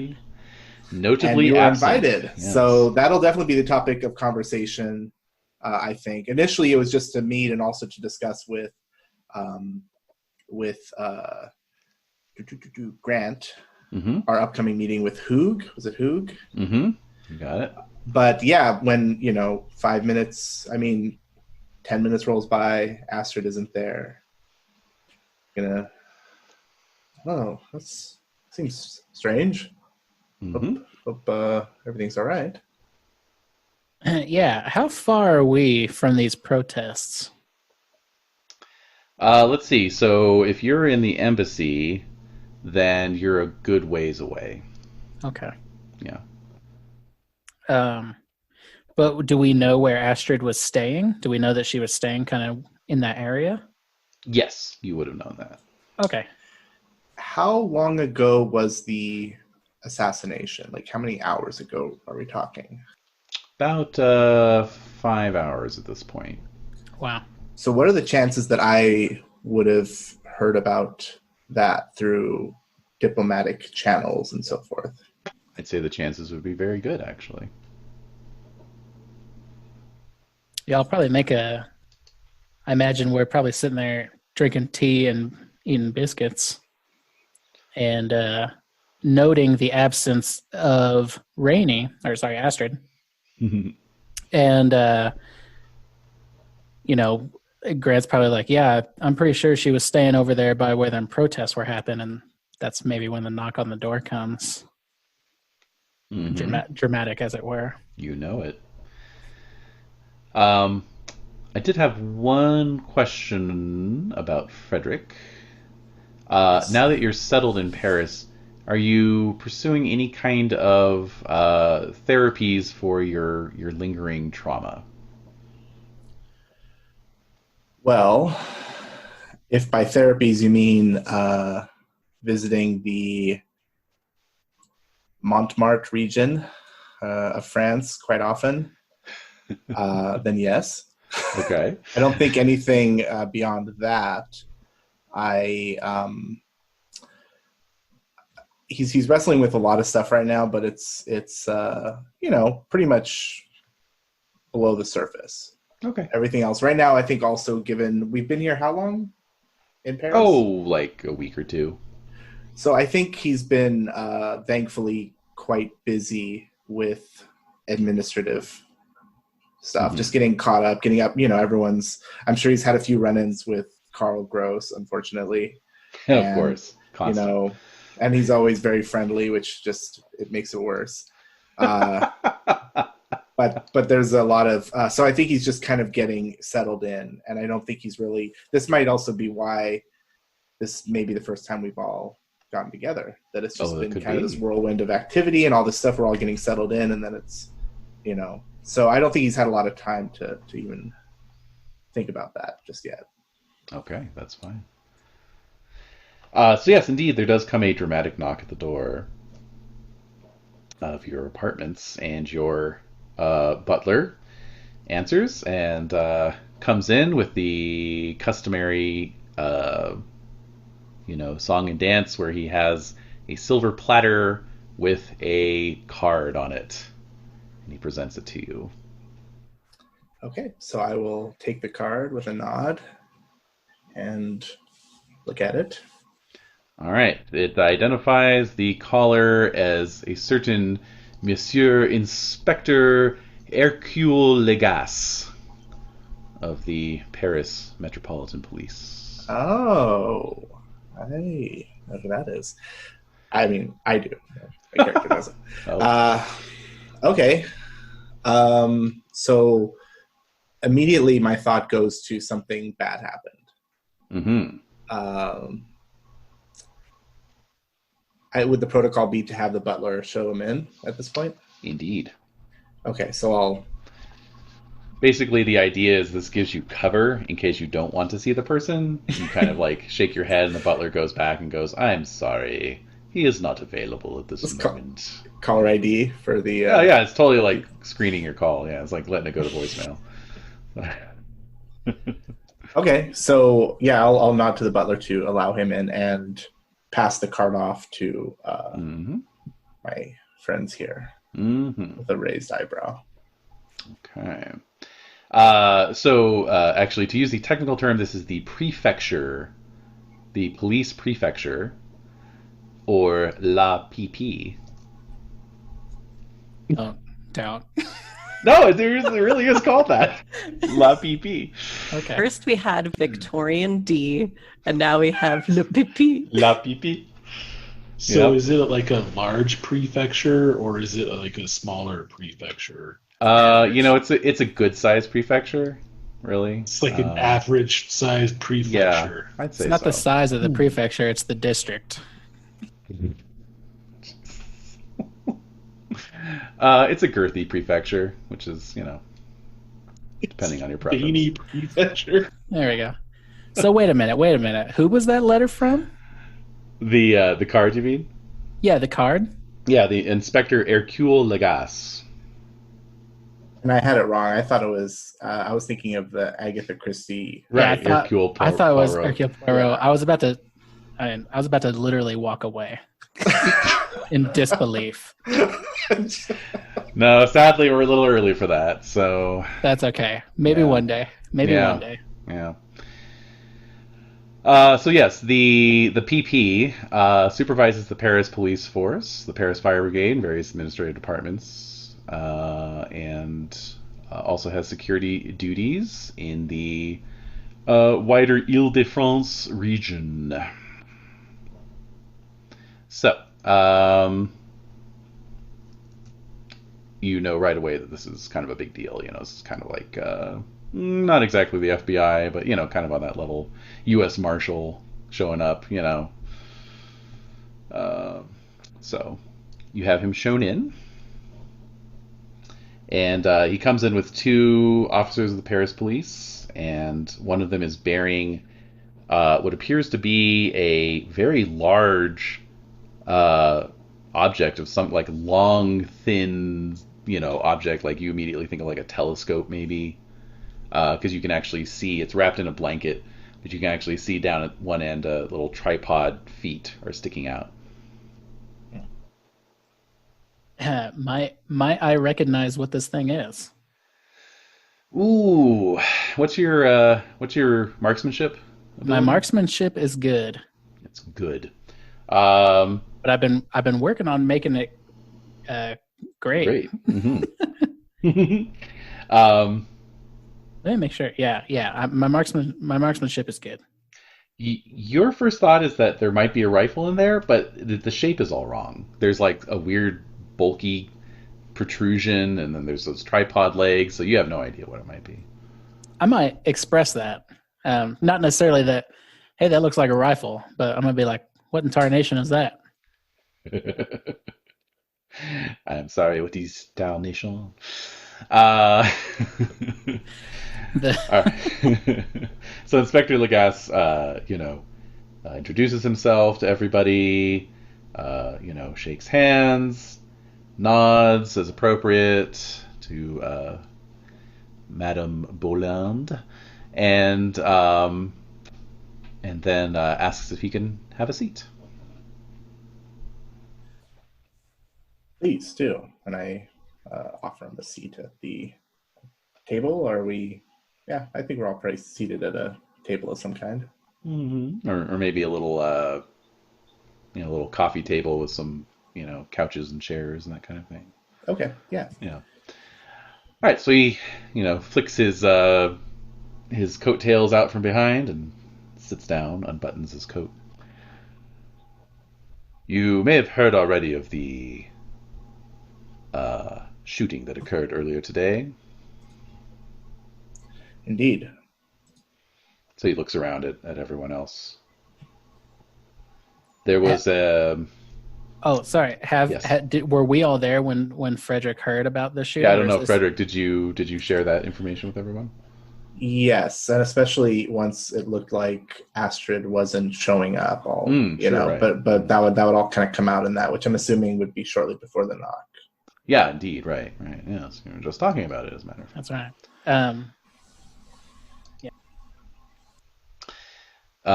Very good. Well then, I shall waste no further time. And he signals to the man holding the bundle. Your butler expertly clears away the tea service just in time as the officer drops the bundle with a heavy thunk onto your coffee table. But watch the shellac. That stuff doesn't come from beetles, you know. That is a 17th century Chinese coffee table you're messing with. And so he flicks away the size of the burlap wrapping. Now, Breksta, as soon as these guys entered the room, you began to feel slightly nauseous. And I'm sure at this point, I mean, Yes. I imagine I would have heard about the events earlier yeah, through my own channels. absolutely, yeah. I imagine I just in general feel stony-faced and ill at ease. Oh, very much so. I thought Paris was a more, I don't know, evolved place than this. Hmm. Well, even more so though. There's like an actual like now you're actually feeling like Mhm. something is hitting you like Mhm. a wave, and you're starting to feel nauseous. And I'm sure I'm like, what is the meaning of this, monsieur? And I'm sure like my features are starting to become just a little like more sharp and less lovely. Mm-hmm. And so the inspector says, of course, madame, we do not mean to drag this out any further than needs be. But this here is the very instrument that was used in today's assassination. And they flick away the burlap blanket, and you see indeed a rifle mounted on a tripod. However, the rifle has some kind of clockwork mechanism attached to the breech and the trigger, and then there is this saucer-sized, construction device, something sort of bolted onto the side of it. So if you imagine like the barrel of the rifle, here, let me. Do I have any coins? Oh, I do. Here we go. Here's It's almost quarter. like is it like a self-firing mechanism? Yeah. So like if you imagine like, it's almost like an infrared scope, like on the barrel of the rifle. And then yeah, the clockwork thing, yeah, that's your immediate thought is like, okay, that's some kind of automatic trigger. And actually, Grant, you recognize that gun right away. Not specifically, like that's Abraham Lincoln's squirrel gun from when he was a kid. Me and Abe used to go hunting back in the day. That's right. But no, you recognize it. Yeah, I'll get up as soon as he starts flicking it away. I'm like, that looks like a rifle, and I'm like, man, it's kind of weird. And then it is a rifle. I immediately stand up, and I'm like, yeah. So yeah, you recognize this thing as a particular make of rifle that let's see here. It is called a Whitworth rifle. These are single-shot, muzzle-loaded rifles. They fire .451 caliber bullets, which is a really weird caliber. And they are known for their exceptional long-range accuracy and were a favorite of Confederate sharpshooters during the American Civil War. I dodged a few of these back home. Indeed, you did. Yeah, when I look at this thing, I definitely relay that kind of information. Like, I don't want to say that Grant's like Grant probably is kind of a firearms expert. Mm-hmm. If he hasn't fired it, he's definitely seen it. I don't know that he's read much about him, but he's probably gotten like the lowdown on him, basically. Mm-hmm. Mm-hmm. But I exposit that information for everybody in the room, and then I look at the contraption and I kind of I want to pull Iskander into this because I know he's a tinkerer, and say, what on earth do you think this is for? So I feel like as you stood up to get a closer look, I would have simultaneously been leaning forward, holding the absurdly tiny teacup and saucer in my giant hands. Because Yeah. you keyed in on the rifle, I keyed in on the mechanism. So I would have leaned forward and probably like my shoulder would have like bumped your elbow. Oh, sorry. I'm like, and Spill I my would be coffee a little. examining, right, jostled you slightly and immediately apologize. And so I would lean forward to examine the mechanism carefully and to see if I could determine its purpose with a cursory examination. Sure. What is your tinkering? My tinkering is great. Wonderful. So yeah, you very quickly dissect it MacGyver style in your mind's eye, and you can see that this is indeed an automated firing mechanism, but it is rigged to only fire when certain conditions are met. And you can see a copper wire running from the firing device up into this strange white disc. I see. So I would be stroking my beard and thinking out loud before addressing the group.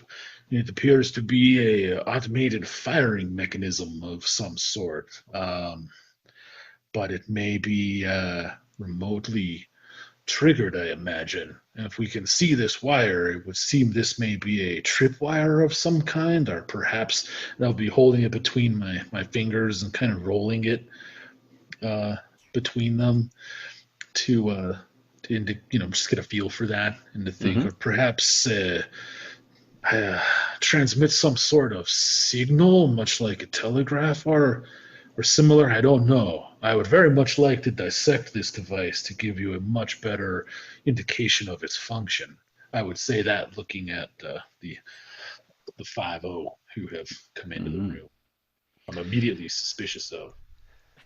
I also, yeah, when you start going on about like,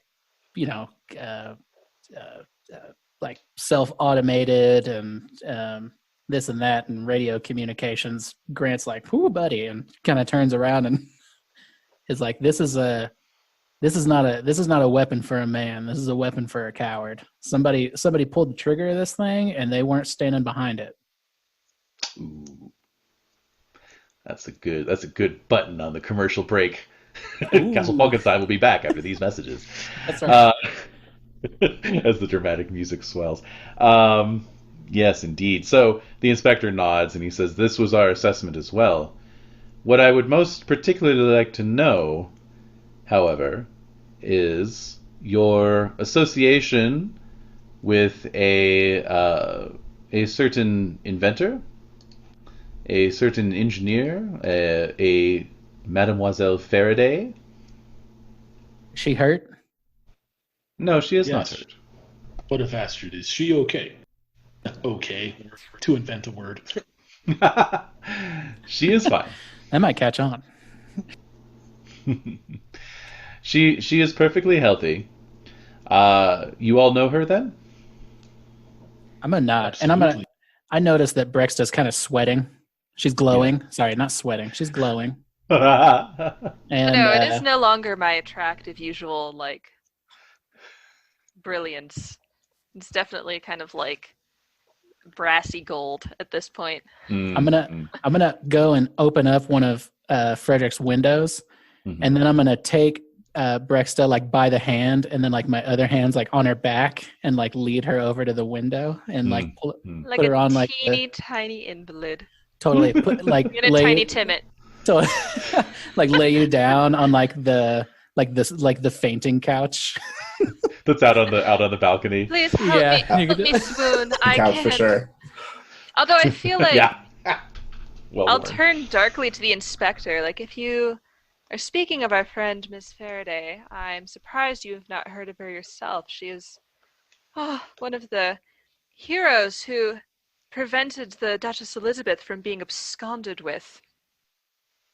Yes, she saved Herr Haas here on the roof of the train in a battle with Lord Dyer's forces, and she single-handedly decoupled the train, saving the life of the Empress of Austria herself. She is a person of the utmost esteem, highest character, and I hold her in highest regard. I don't want to speak for everyone, but I know yeah. she's beyond reproach in my heart.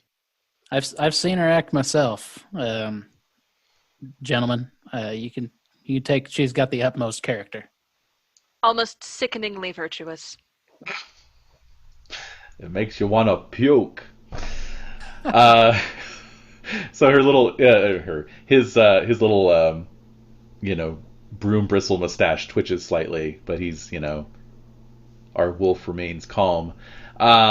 So now, Where's she yes. being held? I asked. The direct question. I will say, Breksta, like, this is beyond just like, oh, this rifle has iron in it. Like, you are feeling like you are, actively, falling apart, basically, and so Grant frankly, I feel like if the inspector is as, perfectly calm with this act of aggression here, then my first assumption is that Paris government is probably involved with this assassination. What else would it be? Indeed.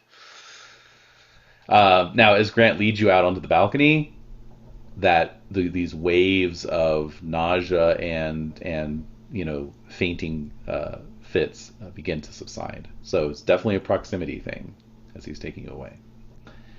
Now, Haas, you got to the point break, and I just asked him straight up, where is she being held? He says, we have not arrested her for anything as of yet, but the case does not look good. She is a known inventor. She was occupying the building in which the murder weapon was deployed, one floor below her residence. I regretfully inform you that she is currently our prime suspect. That is absurd. Yeah, malarkey. I have to regretfully inform you that you did not answer my question, Monsieur Legas. Where is she being held? All right, you have great contacts, right?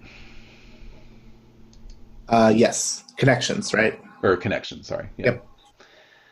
All right. So he raises an eyebrow and he says, I can release her into your recognizance, Monsieur Haas. You are a trustworthy individual and a member of an allied diplomatic corps. However, I would ask that for the duration of this investigation, she not be allowed to leave the city.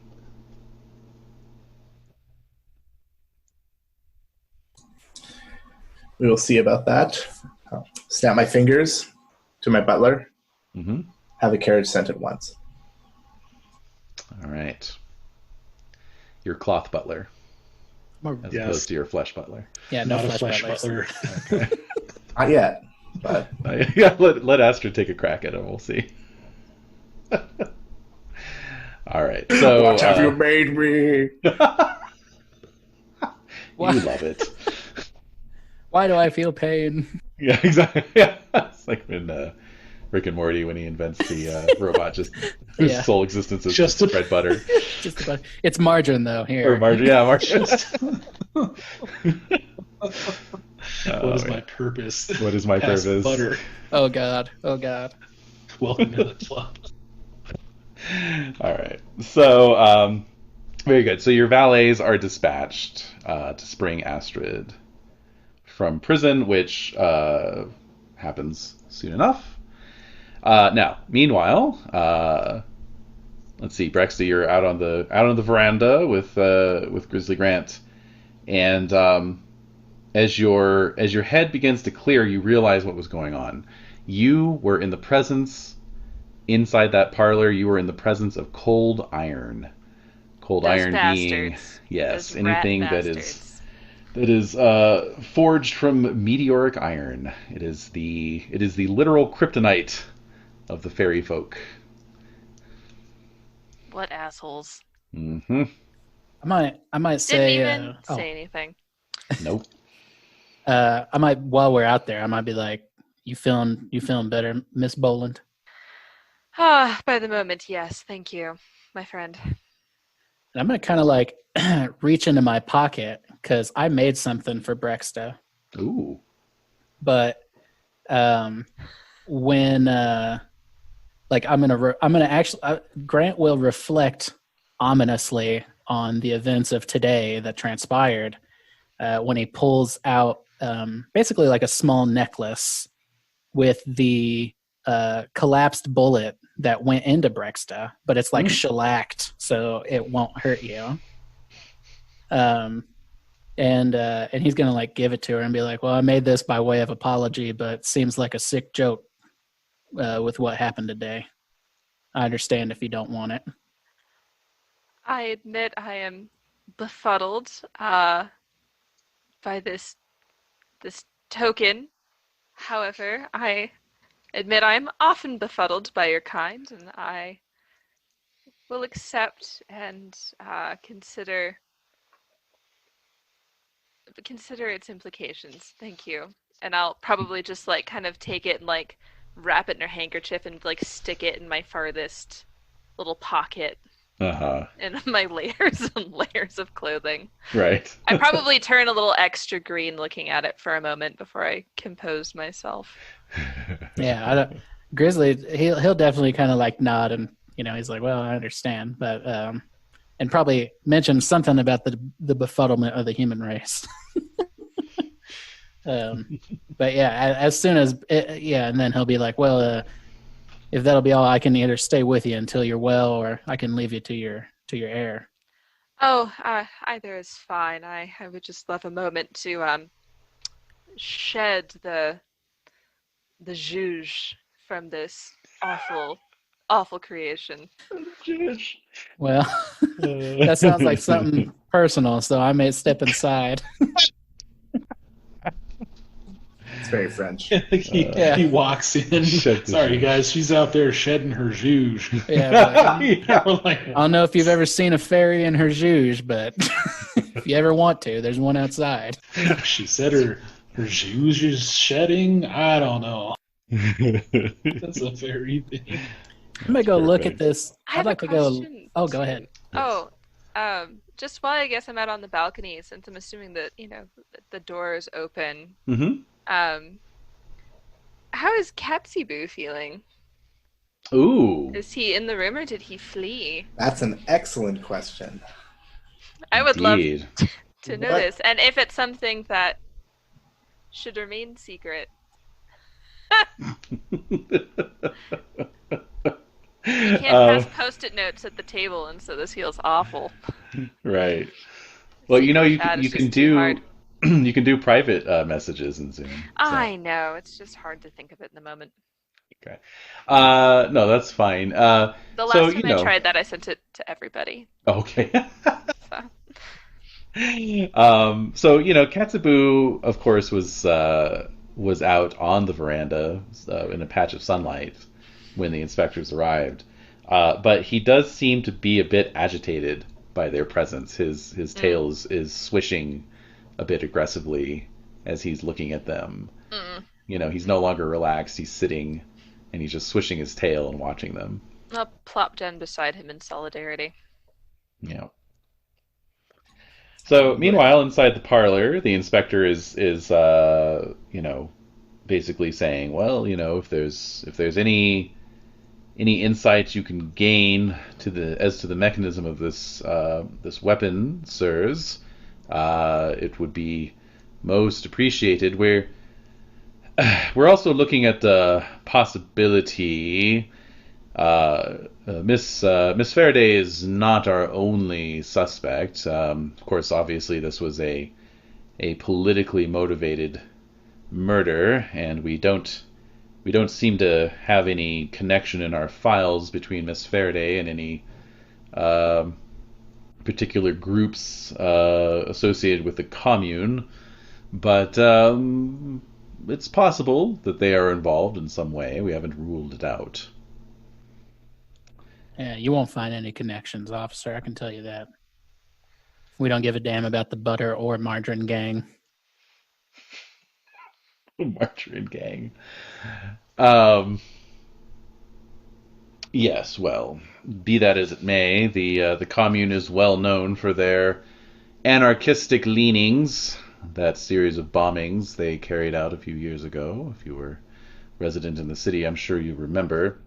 But I wouldn't put it past them. I think I would huff indignantly after that little revelation. And I don't know if I'd quite be able to resist the indictment of their investigation.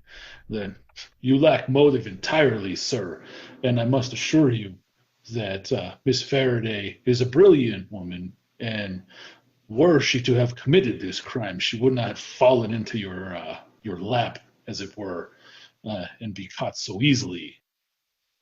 You are barking up the wrong bush. Is it bush, tree, shrub? Well, Yeah, that is, I'm like, he's barking up the wrong tree, Iskander. Damn. yeah, Yes. man, get it right. Yes, as my friend here has said. You're entirely mistaken.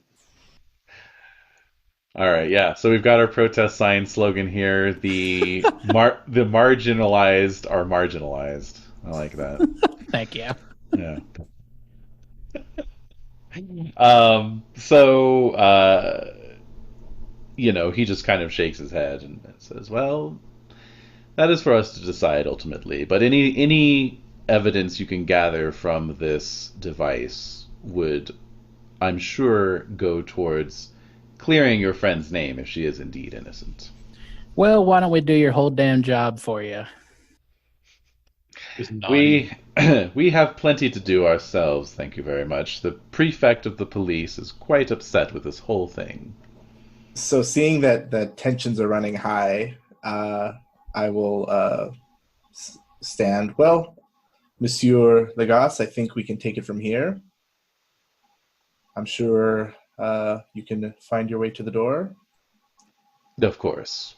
Yeah, I'm sure you got places to be. As I turn around and I want to pick up the rifle, and like, is it heavy? Is it real heavy? It feels like it's going to be real heavy. Yeah, it is. I mean, it's a rifle, so it's not cumbersome. Although, of course, you would have to detach it from the tripod first. Prior to that, it would be very heavy. Okay. Mm-hmm. Yeah, I basically just want to give it a good once over. Yeah. Yeah. It's let's see. Let me get an image of it in front of me here. All right. So yeah, it's a percussion cap, muzzle loader, sort of a hexagonal barrel. It looks like. Interesting. And it's an English rifle, English made. And let's see, 49-inch length. So pretty long, about a 4-foot long rifle. Do we have a weight on this bad boy? We do not. Okay. I imagine with all its attachments, it's probably... Oh, here we go. 9 pounds. 9-pound rifle. Oh, wow. Okay, yeah. So I'm kind of gauging the weight, and I guess I want to look down the saucer. Can I see through it? No, it is completely opaque. It's white, and it's coated. The whiteness is coming from some kind of coating that you do not recognize. It's some kind of mineral or something. Well, I want to call probably Frederick and Iskander over, and just be like, "Hey, Breksta, you might want to sit a spell." I'm sure, outside." he left it. That horrid man left that horrid contraption here. What could he possibly mean? I swear, the Paris government must be behind this. They're clearly... And I'm just, at this point, just, tiny, shaking, full of rage that they would just... Well, hear. I would tend to agree with you, Miss Boland. I don't think that the Paris government is a friend of the Fae. My rant is just unceasing. At this point, I'm not even listening to you. Right. Yeah. Like storming around the balcony, like Katsubu probably is like all bottle brushed out. Yeah, he's keeping pace with you as you're pacing.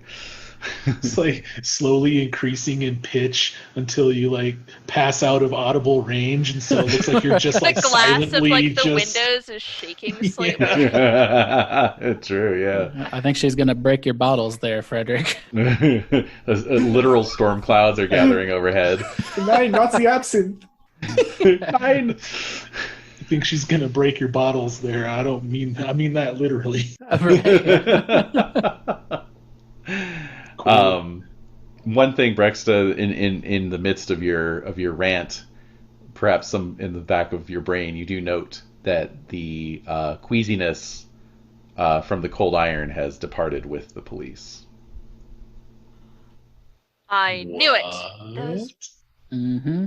I don't know the French word for bastards. Those bastards. Bastard. Something like, I'll just say it incredibly Frenchly. All right. Oh, so I guess to make a point of it, if I notice that, Mhm. I'm gonna stride right up to that thing. Yeah. Nothing? If I see her coming up, I'm gonna be like, whoa, whoa, whoa, whoa. Yeah. It no. doesn't stop her, but Yeah. No. Just a slight tingling from the iron barrel, but apart from that, no. It's gone. It is gone. The cold What's- iron is gone. I think I would have looked towards the door after the recently departed police. I mean, yeah, if they made an effort to talk about cold iron, or well, like if cold iron was a thing, but they're, that's kind of why I was like weighing the rifle to be like, is this thing like like is it made out of cold iron? Is it heavier than irons? But if I'm not getting that from it, and she's like, the cold iron's gone, I'm suspect of the police. Yeah. Yes, immediately. Yeah, the Whitworth was responsible for the highest ranking casualty in the American Civil War. General John Sedgwick was killed at the Battle of Spotsylvania Courthouse, May 9th, 1864. As he was directing artillery placements, he was shot at a range of about 1,000 yards by one of these things. Golly. Yeah. So that'll happen in about Okay. a few years. Oh no, that was 7 years ago. 7 years ago. 1864. That's right. That's right. Yeah. Yeah, so I might. Oh yeah. Oh, this is the one I knew about. His famous last words: "They couldn't hit an elephant at this distance." And then he was shot and killed. Damn. Right. I might recount Okay. that fact since I took place in the Civil War, or since I was a guy. Mm-hmm. Since I did Civil War. You did so. You joined Army. Yeah, absolutely. So I think we should first, make sure that Astrid is out of wherever they're keeping her. Mhm. But we need to look into this Lagos guy. He's obviously something's going on with him. Mm-hmm. I think.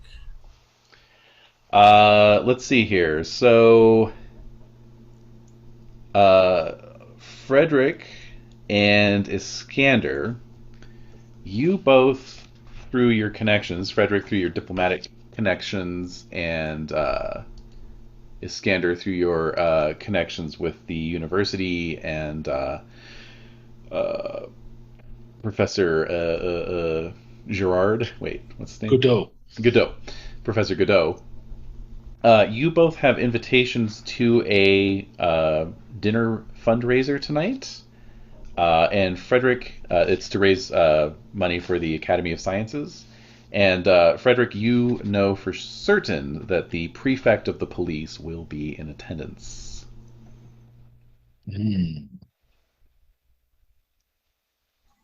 All right.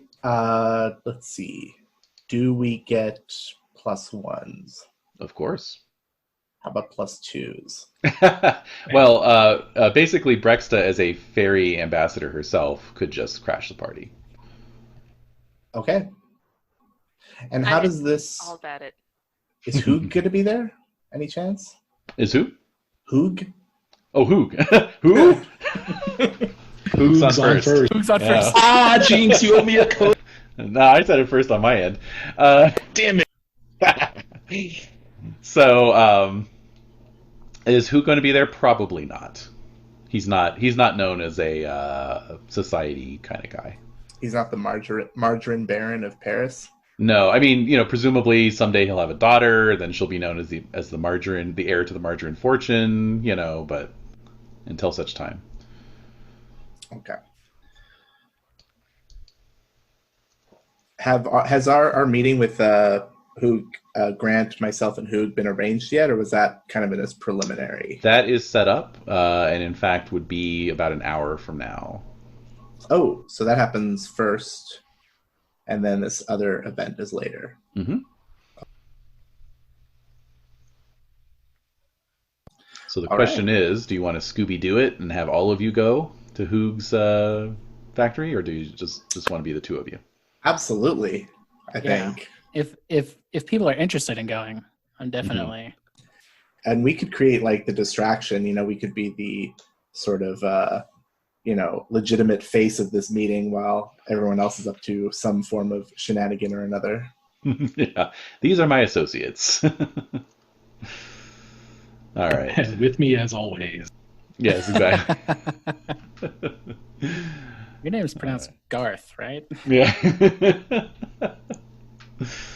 All right. So, very good. So in due course, Astrid, you do arrive at the Austrian embassy and are shown in and shown up to Herr Haas's quarters.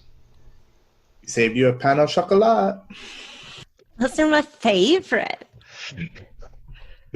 I would be very happy to see Astrid, and I think I would stride forward and wrap her in a large hug, ignoring all decorum, overcome with emotion. Oh, thank you. Yes, I'm so sorry I was late for the party today. I heard you were detained by the police. We have rising suspicions as to their motives, I did think it was weird. I told them everything I knew. I was very helpful. I gave them extra information. They told me they had to ask me more questions. I was like, okay. And then they said they had to take me somewhere else to ask questions. I was like, okay. And then they just asked the same 3 questions over and over again that I already answered. I don't understand. That's how they get you to slip up. But how do you slip up when you just tell them everything that you know? And I even said all the words every time, and all they did was look annoyed, even though I was trying to be helpful. Well, I don't think we need to worry about them much longer. I mean, we're going to find out who put that gun there. It's either somebody was. I have a suspicion somebody was either trying to frame us, or you were just in the wrong place at the wrong time. But I don't believe much in coincidence.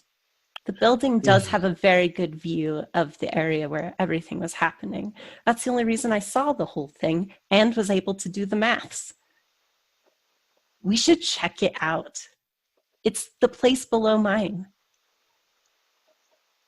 I was thinking the same thing, Mr. Grizzly. Coincidence is often merely a mire of conspiracy. Astrid, do you remember the police investigating that room already? They had the whole building kind of locked down. I kept asking them if they had found anyone or found anything. I offered to go put someone in a headlock for them. They wouldn't tell me anything. They just kept saying, "Are you an inventor?" and stuff like that. That sounds exactly like them. Classic. Well, yeah, I reckon we could. I mean, there's no harm in us going in there if it's not still roped off. We go in there and check it out, see if they left anything, any kind of evidence. Would it be possible to detach the automated firing mechanism from the rifle if I have my toolkit and so on, so that it could be studied separately from the rifle and maybe restore the rifle to its original functioning state? Yeah, because Absolutely. I would like to keep that. And also, remember earlier there was some unidentifiable substance coating this thing. I need my best team on it, and I look at Astrid and Iskander. It's it's coating the disc, right? But not like the whole rifle. Yeah. Okay. Not the whole rifle, just the disc. Yeah, actually, Astrid, now that you're here, scrape a little off and like get little droppers and whatnot. All I need from you is an exceptional education success, which would be 2 points up from your great. I see. I can make that happen. Because normally that would be pentacles, which of course I don't have, because I know that's how this game works. And it kneecaps you when you most need it. Yeah. It's like, here, have all these swords. That's fine. I can spend other cards. It's okay. Mm-hmm. So I will spend. You said I just need 2. Mm-hmm. Okay. There's a couple of cards. Excellent. All right, so yeah, you kind of give it a little scrape, a little sniff, just kind of checking it out. And you realize, you've never seen this in person, but you've read about it. And it is simply a very rare, let's see, is this an element? No, this is an invention. This is what you're looking at is a photovoltaic cell. Oh. This was first invented by French physicist Edmond Becquerel in 1839, and further expanded on recently by English inventor Willoughby Smith. So this is an electric cell that is activated by light sensitivity. Yeah. Oh, this is like light power. This is amazing. I haven't seen one of these. I've heard about them like vaguely, but I've never seen one. What happened to just pulling the damn trigger? It's some sort of plant, you're saying? If you have this one to do it, then you don't have to pull the trigger, because then the sun does it for you. The sun kills people. It sounds much better in Swedish. Yeah, that's a hard thing to translate. I'm sorry. So it's plant powered. This is some kind of plant then, fueled by the sun and converts it to energy. Yes. But it's white. Yeah, well, that's miles above my pay grade. Yeah, I'm trying to wrap my head around it. Like, wait, what? It doesn't make a whole lot of sense. But how terrible to take such wonderful technology and use it to hurt someone. They literally did nothing violent, and poor Michel, I guess his name was, he got killed. Well, there's always a price to pay when it comes to change. This whole margarine factory opening up, I'm sure rustled quite a bit of feathers. And look what happens. You stand up, you get took down. Is this technology widespread, or is it pretty experimental at this point? Oh, it's cutting edge. So if we could find somebody in Paris who knows how to fabricate this, or something, maybe we could... Or who's got the money to bankroll it. Yeah, we could find out maybe who made this, or at least who was involved. Mm-hmm. Iskander, maybe we can check with the university. Would your boss maybe know? Perhaps, yes. We should take this to Professor Godot. He operates in these circles, and he is very knowledgeable in dynamic electromagnetism and so forth. Perhaps if we took this to him, he would know more of it. Do you guys want to come to the meeting with us to the factory head, or do you want to go there, or both? I mean, we have an hour before the meeting. Mm-hmm. Yeah, I don't it's know. Already it's afternoon, mm-hmm. right? Yeah. So it'd probably be meeting, and then soon after that, we'd be going to this function, this other thing. Okay. Yeah, I imagine dinner right after, right? Yep. Yeah. I mean, I don't know. I'm never fond of splitting the party, just table talk. So, I think we'll be okay. Split the party. Split Yeah. them. I'm always fine with that. What Same. could go wrong? Nothing ever. Kenny could tell you a few things about what went wrong when they split the party in the Berlin scenario I ran. It only ever goes right. Yeah, Call of Cthulhu. Like, Oh, yeah. if everyone's not horribly scarred completely differently, you didn't. That's the way to go. Well, yeah. I mean, I'm all for it. I'm just saying, If you we guys, all know where that road goes. why don't y'all take this fabric or whatever it ends up being over to your university buddies and see if you can get a readout on it. And I mean, I'll go talk to this guy. I mean, I'm being honest. My meeting with this fella has nothing to do with this assassination. It is purely on finding my beloved. So as soon as I get that taken care of, I'll be back on the case with y'all. But that isn't to say that I probably won't be asking him about how he feels about all this stuff and what he thinks he's doing bringing margarine into Paris. But The fuck you think you're doing? yeah, what on earth you? What do you think would happen? Yeah, you ain't. Try to bring margarine into Paris, people die. People die. I've seen people killed for less. At least you didn't go for cheese, like pasteurized cheese product. Like, Oh, man. Yeah. end of the world. I guess all I'd say is like, okay, I can go and help with the university trip, but while you're in the neighborhood, perhaps after your meeting, could you check in on Potterfield for me and just let them know that I'm okay? Yep. Mm-hmm. Thank you. Do we I'm not gonna get who detained. Potterfield is? I think you do. You know that I have a new butler friend who looks very wrong.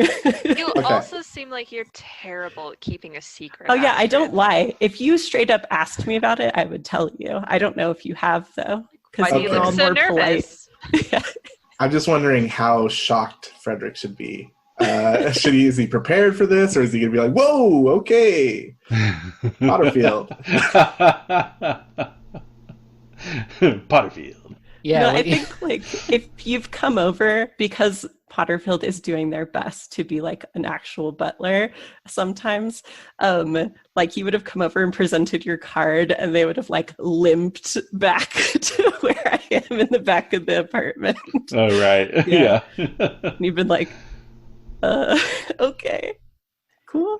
Yeah, I guess when you're like, can you stop by Potter and say hey to Potterfield? I'm gonna say I probably haven't talked to you much about that whole ordeal, so I might be like, is that a friend of yours? Yeah, Potterfield's staying with me because his parents left him, and so I'm taking care of Oh, him. poor now. little guy. Yes. Okay. They sort well, of like my steward, butler, does errands, hangs out in the apartment, you know. Well, all right. Yeah, I'll stop by your apartment. Fix him a Say, snack. yeah, say hey to Potterfield. Make sure they're doing all right. Great. Sometimes they like to go out when they shouldn't, so I just want to make sure they're at home and they know I'm okay. I Don't feel want them like to worry. definitely Frederick and Grant have never met Potterfield before and don't know what they're getting into. Yeah, Guaranteed. correct. That's fine. I'm like, oh, Potterfield. That, Yeah. That's like your cat. Cat got out, got in the Fill a trash. food bowl. Or you're Yeah. expecting like a 9-year-old or something like Yeah, that. totally. Short pants, Yeah. little chimney sweep type of looking kid. Like, yeah, Potterfield. Hey, No big deal. Potterfield, we're friends. Friends Hello. with Friends of Astrid. What's that wet meat slapping noise? What's leaking? Yeah. Sounds like God. two steaks slapping together. Oh, All right. All right. So we've got. Let's see. So who all's going where? well, I'm going to the meeting. All right, Same. So we've got the meeting with Hoog, and that's Grant and Frederick. Okay, and then they're going to check in on Potterfield while they're there. Okay, That'll go and well. then this is no problem whatsoever. Perfectly normal friend. Perfectly normal, perfectly healthy. And then I And was going to then- go with Iskander to the university University. to ask Dr. Godot. That's right. Can recognize the manufacturer. Scan. Yeah, we're taking just the disc and the Right. They're not maybe a carrying note a of rifle what rifle it was, right? Yeah. Yeah, I'm a fairly well-known rifle, so like just the name and everything would be enough. Like it was attached to one of these, and Yeah. Right. Yeah. If it's not, let me ask you this, David. Mm-hmm. If I used alchemy to dismantle this rifle and basically keep its elemental parts in my pocket to where I could reassemble it, Ooh. could I do it to where it's exactly the same? If it's evidence, all the evidence is maintained. Oh, I see. Yeah. Sure. Yeah. Okay, cool. Yeah, so I'll take a few moments and do my Masonic magic and basically levitate this rifle between my hands, and then until it dismantles into its composite breakdown. It's like spoon bending, but for a rifle. Totally, yeah. And then I put it in my pocket, and I'm like, I'm going to hold on to this. All right. And so that leaves Breksta. Where would Breksta like to go? I don't know. I've quite had my fill of iron for the day, and so a tinkerer's workshop sounds dreadful at this point. If it was tolerable before, it's definitely unpleasant now. I'll throw one other option out at you. The protesters, the anti-margarine protesters, have established a sort of, Occupy Paris style tent encampment not too far from the factory. And of course, the brownies leader would be there. Yeah, absolutely. Let's go chat her up.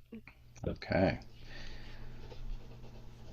So Breksta's going to the camp. Okay. And I feel like Katsubu would probably accompany Breksta. Oh, of course. Katsubu loves a good mystery. Good call. Oh, man. That's a novel series if I've ever heard one. Totally. The Katsubu mysteries. Imagining Wishbone style. Oh, Wishbone. Oh, my gosh. Yeah. Katsubu just gathers everybody together in the accusing parlor and then just indicates the murderer by hurling himself at the murderer's face. There's a crossover with Nancy Drew. Yeah. Nancy Drew Katsubu crossover. Oh, damn. Nancy Katsubu. All right. Very good. So, as we're coming up on time and we're heading off in a bunch of different directions, I will just leave things off here with a little bit of a teaser. So, Astrid and Iskander, you head to the Sorbonne, and arriving, wend your way through the halls and the porticos to the familiar workshop of Professor Gudo.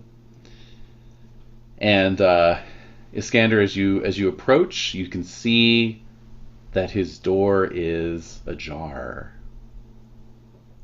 This is most regular. Even if he were here, he would not leave this door open. There are events for such purposes. We should proceed with caution.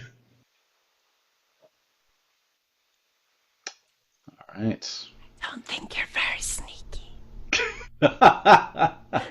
So proceeding as cautiously as possible, you ease the door open, and you can see, you left the place the day before to go to your Pancratian training. The professor was happily working away on your plans. You had the chalkboard with the diagrams and everything. And what you see now is the chalkboard sort of shoved out of the way, and all of the work has been erased. There are papers scattered all over the desk, and then you hear a groaning sound from behind the desk, and you see Professor Gudo crawling out from behind with a big goose egg on his head. I feel like we would both rush forward. Yeah. Because she wants to help, and I am concerned for my mentor and friend. Mm-hmm. And it's just a matter of, Your office being is there. so messy. This is how falls happen. What?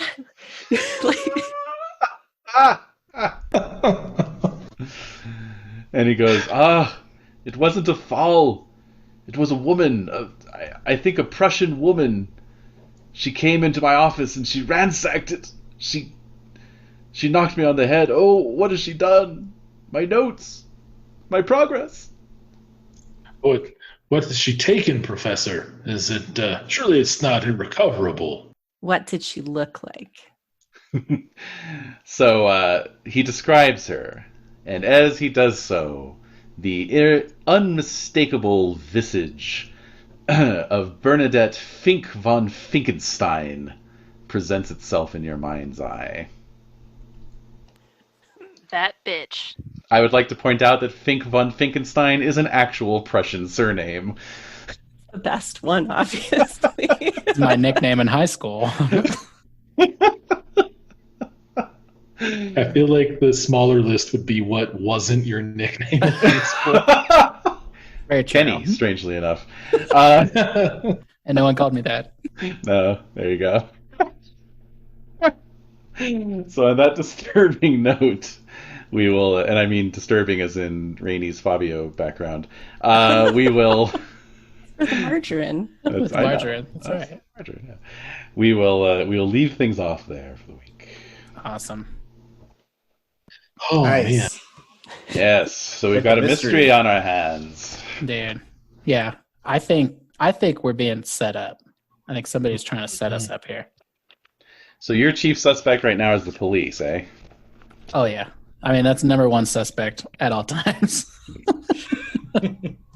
Especially the French police. Oh, man. Yeah, that cold iron thing was weird. Yeah. If they're carrying cold iron on them, they're primed for fairy brutality. Yeah, that seems. And then this Hoog guy, we'll have to see what he's all about. But he has a definite vested interest in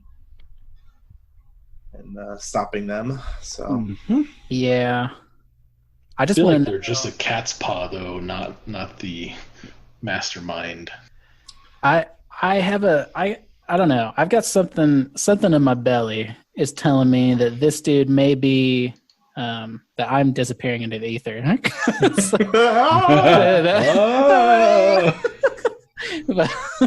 was never seen again. Yeah. If I could have my Some say he's still flying to this day.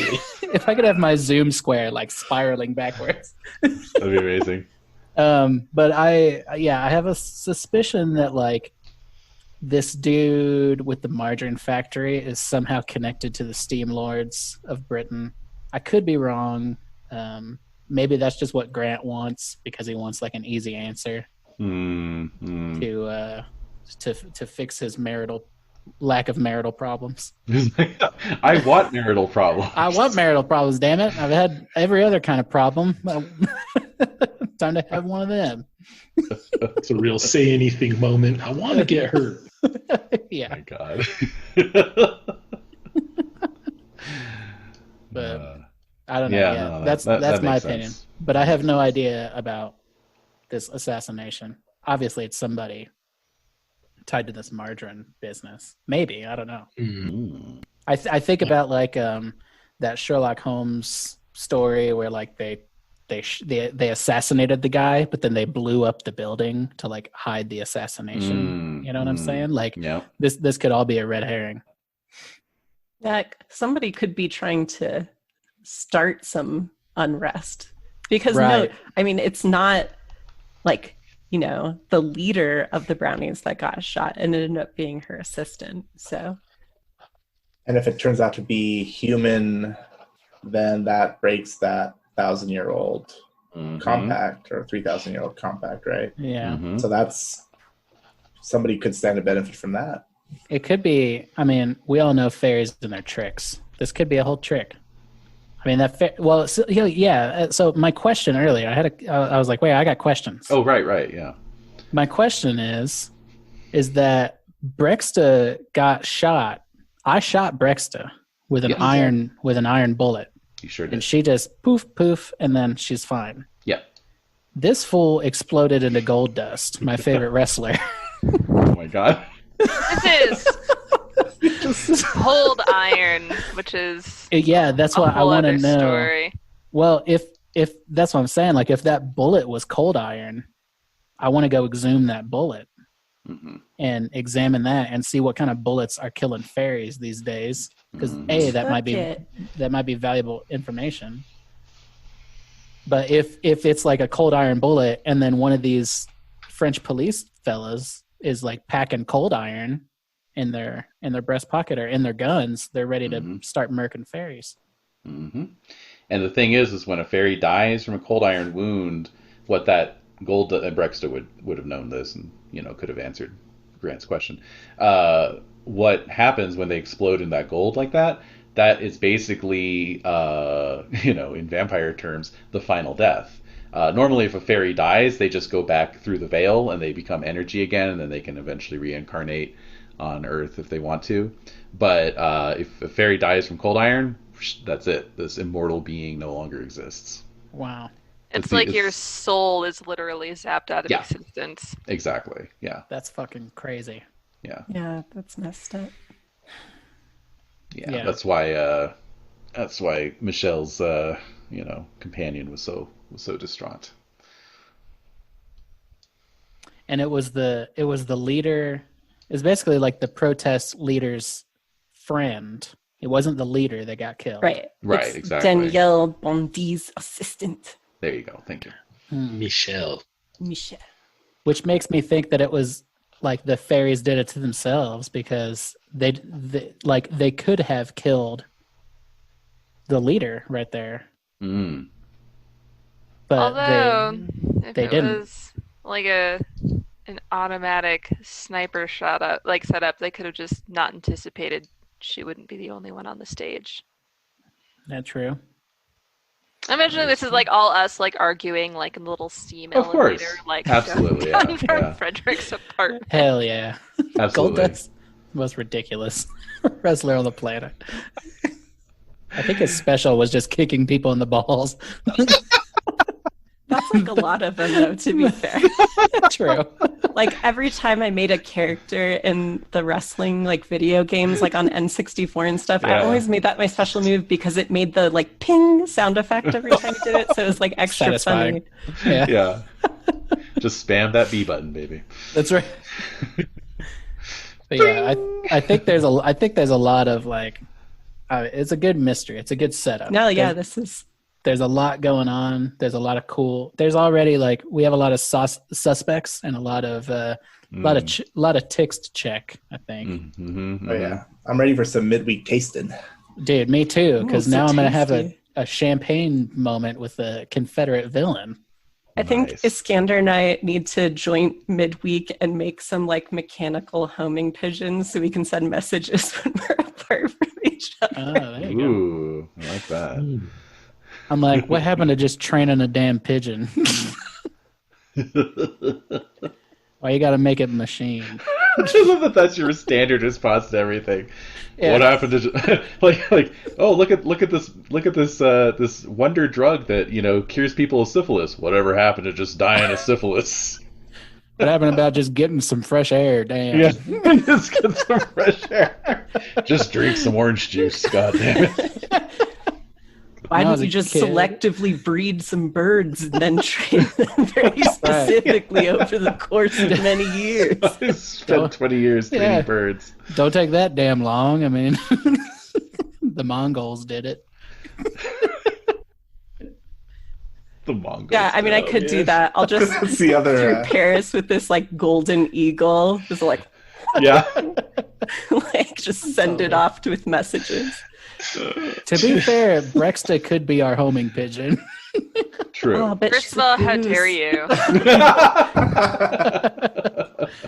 Second of all, how dare you?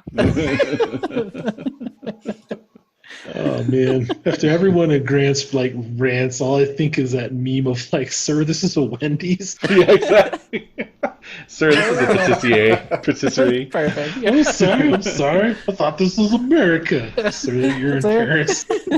Sir, das ist Hamburg. Sir, this is a Wiener Schnitzel. This is a Wiener Schnitzel, sir. Good. That's exactly the vibe I want Grant to give off. I just like the idea because like we still don't technically know what Katsubu actually did when Frederick was like, "Go warn the Empress." So like, I just like the idea of telling Katsubu to go deliver a message. Who knows? And he just like cut to a shot of him darting into his litter box, you know. Just like... Sitting on top of a trash can with like the fish skeleton from the cartoons. Is Katsubu a fae? I don't know, man. Or is it Find just out. a cat? That's what you're I trying don't know to squeeze that information out of Dave earlier. He's very that's Frederick's unending source of paranoia. So of course I'm gonna play him like a fish on a hook line, and as long as I can. I imagine all cats are a little fae, though. I mean, when my cat leaves the litter box, she's on fire, running around the house. It looks like magic to me. Because their back legs do not work. Every cat's a little fae. That's true. Half fae, quarter fae. Mm-hmm. Mm-hmm. That checks out.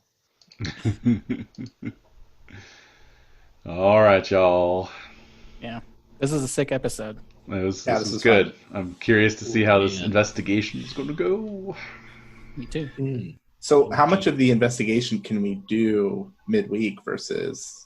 Well, the investigation would have to be on stage, but anything you want, like if you want to say you're working on mechanical homing pigeons, go for it, you know. You would have very... You know, so our meeting with who would have to be on stage. Yes, exactly. Okay. All right. Yeah. Cool. I mean, you know, we could turn this into a play-by-post game, but No. Yeah. we've all tried it. Didn't work.